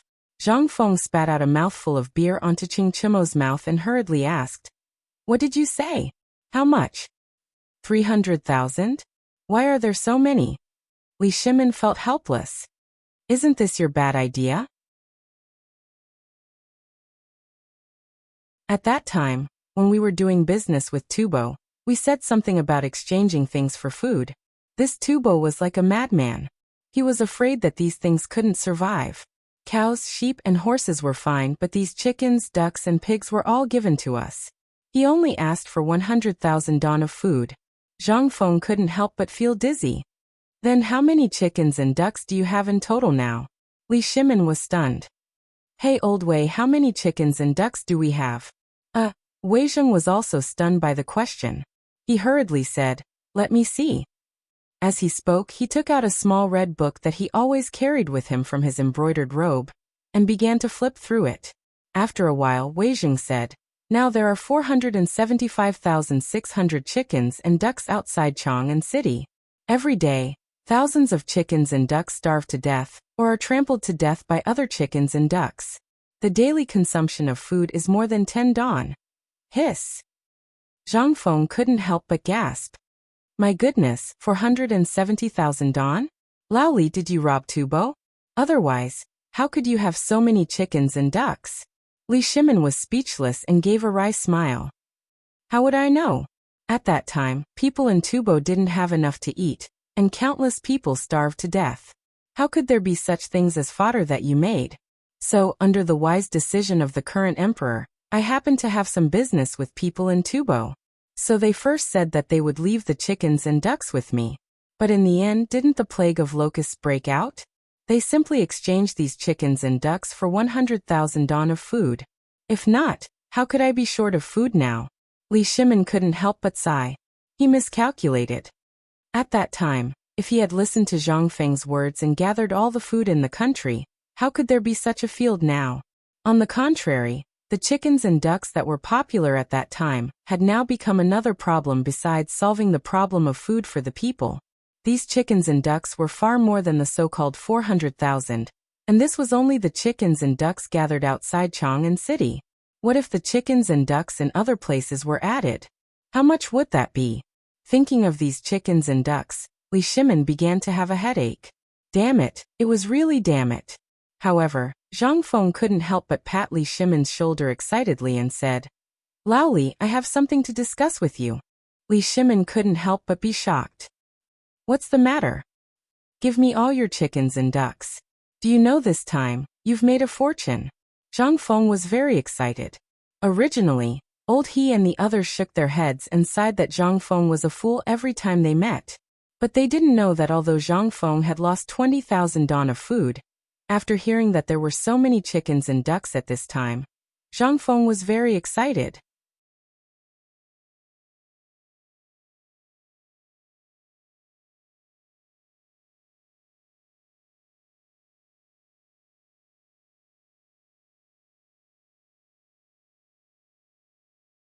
Even if this locust plague is over, these things will still make us rich. Do you still remember? Li Shimin nodded. Zhang Feng had said that before, but now, other than eggs, who would be willing to eat chicken? Even if those people were willing to eat it, although the chicken was good, they only had so little money. It wasn't even enough to buy food. Who would buy chicken with that money? There was nothing to feed their own chickens.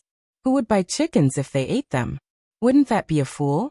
However, this was what he thought at that time. Now Li Shimin picked up the bowl in shock and tasted it again carefully. He couldn't help but be a little shocked. At this moment, Sun Simiao couldn't help but laugh. "Wonderful, wonderful. Little friend, this old man has learned a lot today.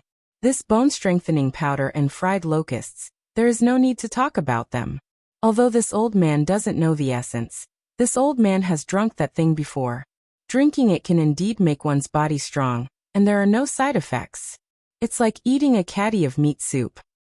At this time, this star anise leaf and other herbs also have a very good effect on improving the digestive system. It can even make blood. On the other hand, this thing also has a very good effect on covering the fishy smell. Let's not talk about the chicken. Let's talk about the pork. Although pork is slowly making its way into the rice bowl of the people, this thing has too strong of a taste. In the end, it's difficult to be elegant.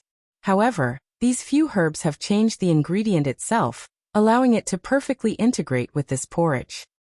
Although this old man still doesn't know the essence of this thing, I'm afraid this old man won't be able to understand it in his lifetime. However, after trying a bowl just now, this old man's stomach tells me. How is it? Li Shimin, Wei Zheng, and the others asked eagerly. Sun Simiao thought for a moment and said, "If this old man's guess is right, this bowl of porridge is worth more than 10 copper coins." What? Li Shimin couldn't help but jump in fright. How much did this bowl of porridge cost? However, after thinking about it, he couldn't help but nod his head. The value of this thing really was more than 10 copper coins. Sun Simiao said again. However, this thing is still unknown in terms of its value, but in terms of its practicality, what does everyone lack now? What they lack is food. Therefore, if this bowl of porridge was eaten by someone else, it would last them an entire day. If the officials here could eat 2 bowls of porridge a day, I guarantee that they would all be fat and strong after a month.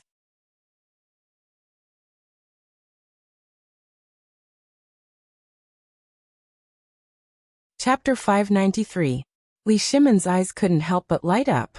Dr. Sun, are you sure this bowl of porridge can be so magical? How can it not be useful? Zhang Feng was speechless. I say, Old Li, you're actually suspecting me now? You know I'm doing this for this thing. Look, my hair is a little white. While speaking, Zhang Feng pointed to his hair. Master Li, we all saw this. Ever since the imperial edict was issued, I don't know what's wrong with this kid, but he locked himself in his room for 3 days. We thought something bad had happened, so this is what he was doing. Wei Shiyu patted her chest loudly. At the same time, she finally figured out what this kid was doing before. Zhang Feng glared at Wei Shiyu. Do you think I'm the same as you? This is a big thing. If it's not done well, it will be a mess. You can forget about sleeping. This thing needs to be prepared in advance, understand? Wei Shiyu and others touched their heads with a confused look. What do you mean by prepared in advance? Zhang Feng couldn't help but roll his eyes. If he chose these idiots who had nothing to do, wouldn't it take hours to explain to them? Get out of here, and do your work. It's almost time for dinner. Have you completed your task today? If you haven't, you're not allowed to eat. Hearing this, they scurried away. At this time there were only 4 people left in the room. Wei Zheng, Dr. Sun, Li Shimin and Zhang Feng. The 4 of them looked at each other. Finally Sun Simiao asked, I've always had a question. Why did you ask me to come up the mountain this time? I would have forgotten if you didn't mention it. Zhang Feng patted his forehead and said, This time, I asked you to come here for this bowl of porridge. If it weren't for Lao Li's 10,000 dan grain and these chickens and ducks, there would really be a big problem this time. But now that we have these things, I boldly asked Dr. Sun to find some herbs on this mountain. Sun Simiao couldn't help but wonder. Then why are you looking for herbs? Yes, Fengzi. Why are you looking for herbs? Tell me, what do you want? Where do I have the 1,000-year-old ginseng that I've been collecting for a long time? You. Before he finished, Zhang Feng waved his hand and said, You forgot that your son has already lost the 1,000-year-old ginseng to me. Li Shimin's eyes went black, and he almost fell to the ground. When did this happen? Why don't I know about it? Last time when we were playing mahjong. Zhang Feng ignored the dumbfounded Li Shimin and continued to look at Sun Simiao, who was stroking his beard. Dr. Sun, this bowl of porridge actually has a name. I call it medicinal cuisine. This thing can not only be used on ordinary people, but it can also be used on rich people to treat their illness. Sun Simiao was a little surprised. He didn't know the specific effects of this thing, but this medicine could be mixed with ingredients.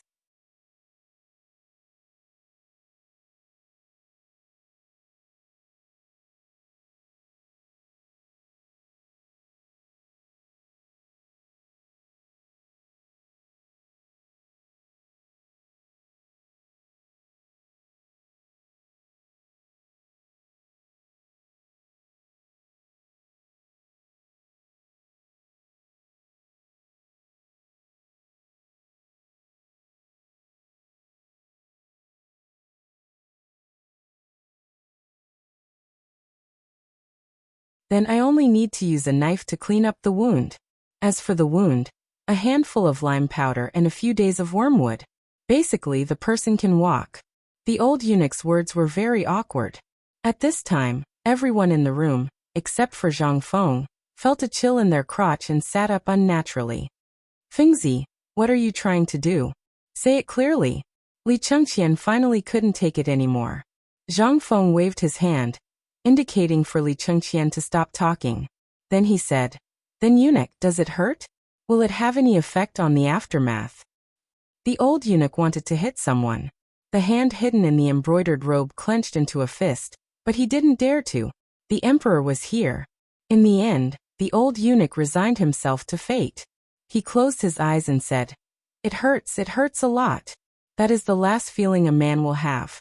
It won't hurt after a year, but it will still hurt every time it rains. Prince Zhang should know that place very well. The old eunuch threw caution to the wind. What the hell? What could it be? Didn't he just want to know the details? What could it be? This kid was asking so many questions. Could it be that he really wanted to do something to the students who came here?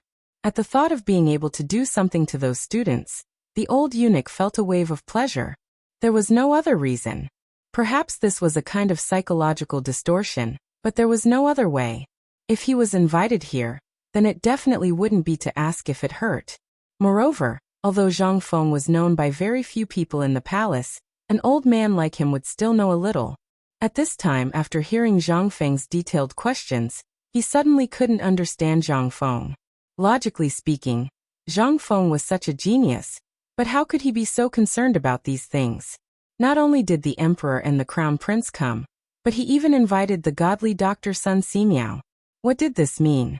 This meant that something big was going to happen. The old eunuch didn't know what exactly it was, but it definitely had something to do with his old profession. At this time, Li Chengqian finally couldn't sit still. He immediately went berserk. That Fengzi, it's time to eat. I'm going to help Dabing and the rest. I'm leaving. Zhang Feng was stunned and hurriedly waved his hand. Where are you going? Wait, I still have something important to say. Scram. Lao Tzu quit.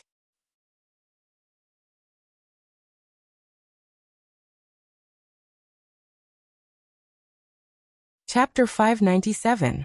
Faced with Li Chengqian's inexplicable words, Zhang Feng was completely dumbfounded. He scratched his head and asked, Lao Li, what's wrong with your son? Well, Li Shimon's face stiffened.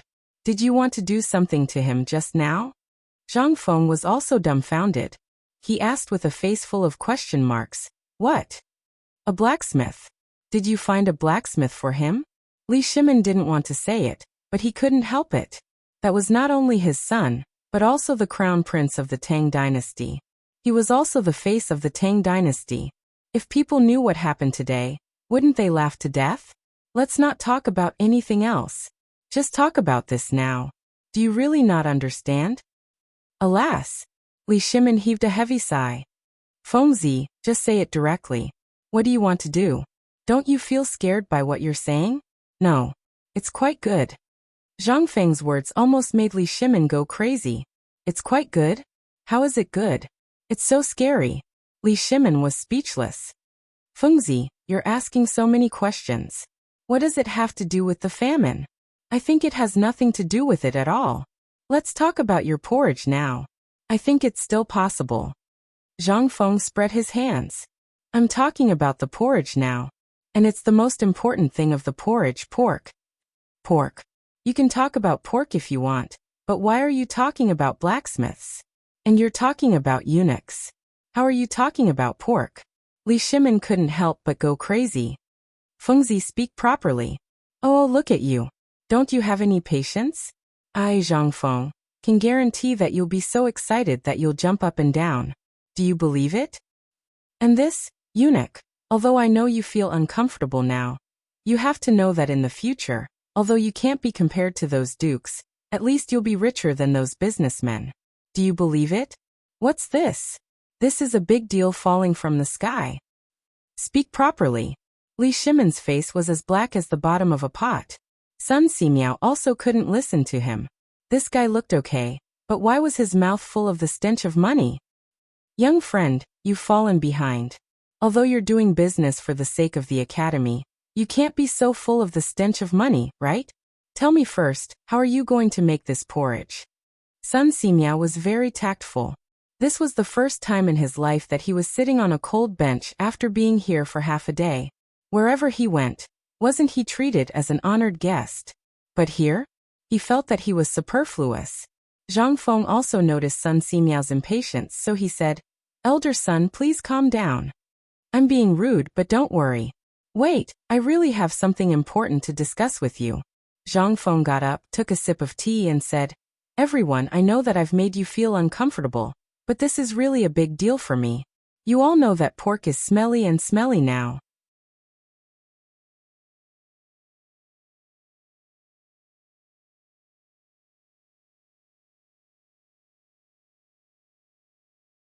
Chapter 598.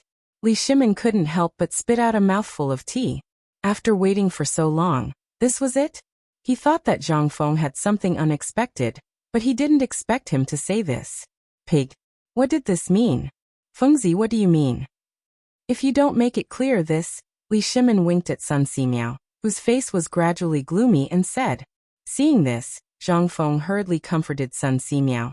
Old Mr. Sun, I didn't mean to offend you, but I really thought of a wonderful idea. Think about it. Why is everyone unable to accept this pig now? It's because the smell of the pig is too smelly, and the meat is too dry, but I seriously observed the pig and found that this can actually be changed. Under normal circumstances, it would be considered good for a pig to grow to 50 catties in a year. However, this kid has a way to make these pigs grow to 200 catties in 3 months. What? 200 pounds in 3 months? Are you sure? Li Shimon was shocked. With a bang, he stood up from the chair and couldn't help but ask. Of course, I, Zhang Feng, dare to guarantee with my life. Moreover, not to mention these, I have the ability to even give all the pigs that are running all over the place a month. Not only will they not lose weight, but they will also gain weight. I will also be able to change the taste of their meat and the quality of their meat. Of course, Zhang Feng had a way. Under normal circumstances, no one would eat the pigs now. The reason why there were people raising them was because there were many poor people. They couldn't afford to eat mutton. So even if the meat was smelly, it was very enviable to be able to eat it occasionally. In the final analysis, the blacksmiths of this era were thinking about how to enter the palace and only knew to point the knife at people's crotch, but forgot that this knife could actually make them rich. However, now that Zhang Feng was here, everything had to be changed. The most important thing was that they had to deal with the smell of the meat all the time. It would take a lot of liquor. Moreover, there were so many pigs on the mountain. They had to deal with them. They ate more than people in a day who could afford to raise them. He had to think of a way to make them less active and less active. The natural situation was to prevent them from getting pregnant naturally. Then he would select the ones with good quality and use them as breeding pigs to breed the next generation. Anyway, this thing could give birth to several litters of babies in a year. What was he afraid of? As long as he could find a formula to improve the fibrous structure of the meat, so that the meat would not be as dry as before and get rid of the fishy and foul smell, the meat would become an extremely popular dish. Think about how delicious dongpa pork, red braised pork, how famous it was.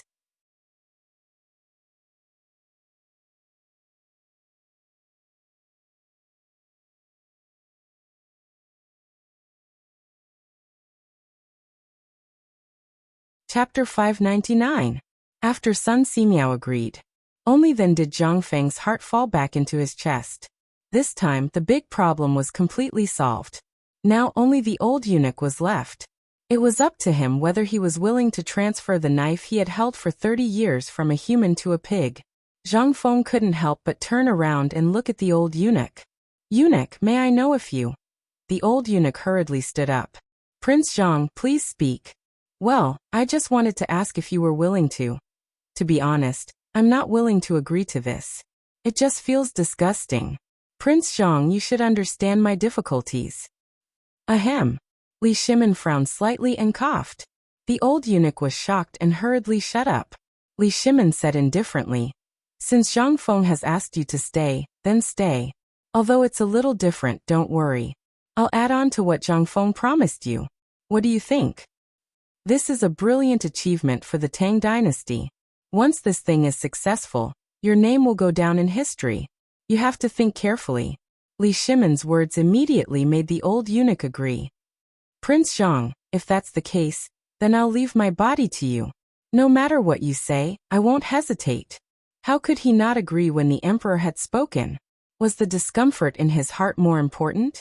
Or was his life more important? Besides, if little Gizi's eunuch heard about this, what would he do? The people from the imperial servants department were waiting at the door enviously.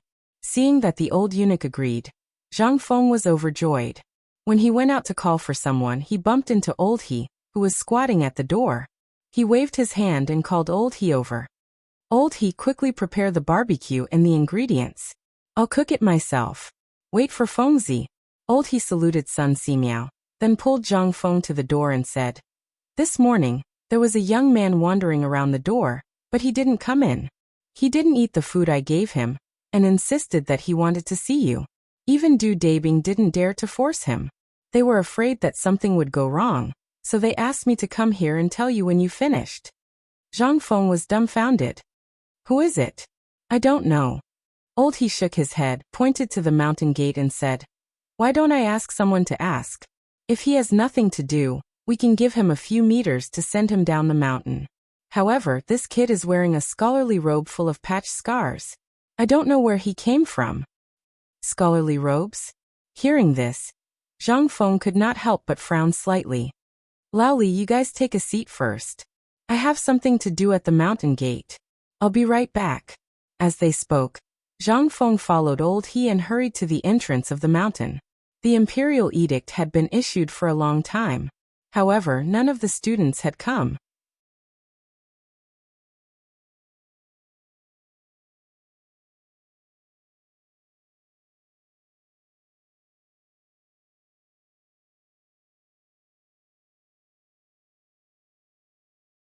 However, the student must complete the missions set by the college and accumulate credits. Those who fail in a year will be expelled from the college and will never be accepted again. The writer is Zhang Feng. After writing the name, Zhang Feng hurriedly brought the cinnabar seal to Ma Zhou and the rest. They looked at the brownish-yellow paper curiously. Zhang Feng looked at Ma Zhou solemnly and said, "Ma Zhou." When Ma Zhou saw how solemn Zhang Feng was, he hurriedly bowed.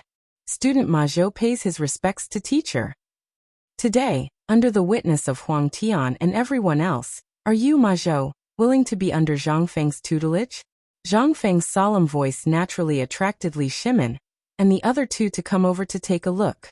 Ma Zhou hurriedly bent his knees and was about to kneel when Zhang Feng hurriedly berated him. "If you kneel, you will leave the mountain today." Ma Zhou trembled when he heard this. Li Shimin and the rest couldn't help but be puzzled. At this moment, Zhang Feng said pretentiously, "I remember a saint once said that a man has gold under his knees. A man can kneel to heaven and earth, to his parents, to the king of heaven and earth, and to his parents, the dawn and the common people. If you kneel to me today, my academy will never hire you in the future." As he spoke, Zhang Feng looked around and shouted, "What I said today is the philosophy of White Deer College. Whoever dares to kneel will get lost from Lao Tzu. Don't say that I, Zhang Feng, am a student. Lao Tzu can't afford to lose face like this." When everyone heard this, they couldn't help but be in an uproar. Ma Zhou couldn't help but choke. He shouted, "Student Ma Zhou will remember teacher's words and will never forget it." "Good. Very good. Come. This is your admission form. Take a look. If you have no objections, sign and stamp it." Previously, Li Shimin's blood was boiling when he heard this. He was still wondering which saint had said these words. However, what the hell was this signature and stamp? No matter how he looked at it, Li Shimin felt that this guy had signed a contract to sell himself. However, this didn't matter. After Ma Zhou thanked Zhang Feng profusely, he saw Sun Simiao and was about to kneel down. However, when he thought of Zhang Feng's words, he quickly stopped and bowed. Student Ma Zhou pays his respects to the godly doctor. Good. Sun Simiao was still as friendly as ever. He chuckled and considered this as a greeting. After that, Sun Simiao asked, "Young friend, what are you going to arrange for Ma Zhou to do?" Well, Zhang Feng couldn't help but look at the old eunuch. Ma Zhou came at the right time. The free pig-rearing expert was online. You're tuning in to the Li Mei's Wuxia Whispers YouTube channel. We're so grateful for your support, and don't forget to subscribe to join us on this incredible journey through captivating stories.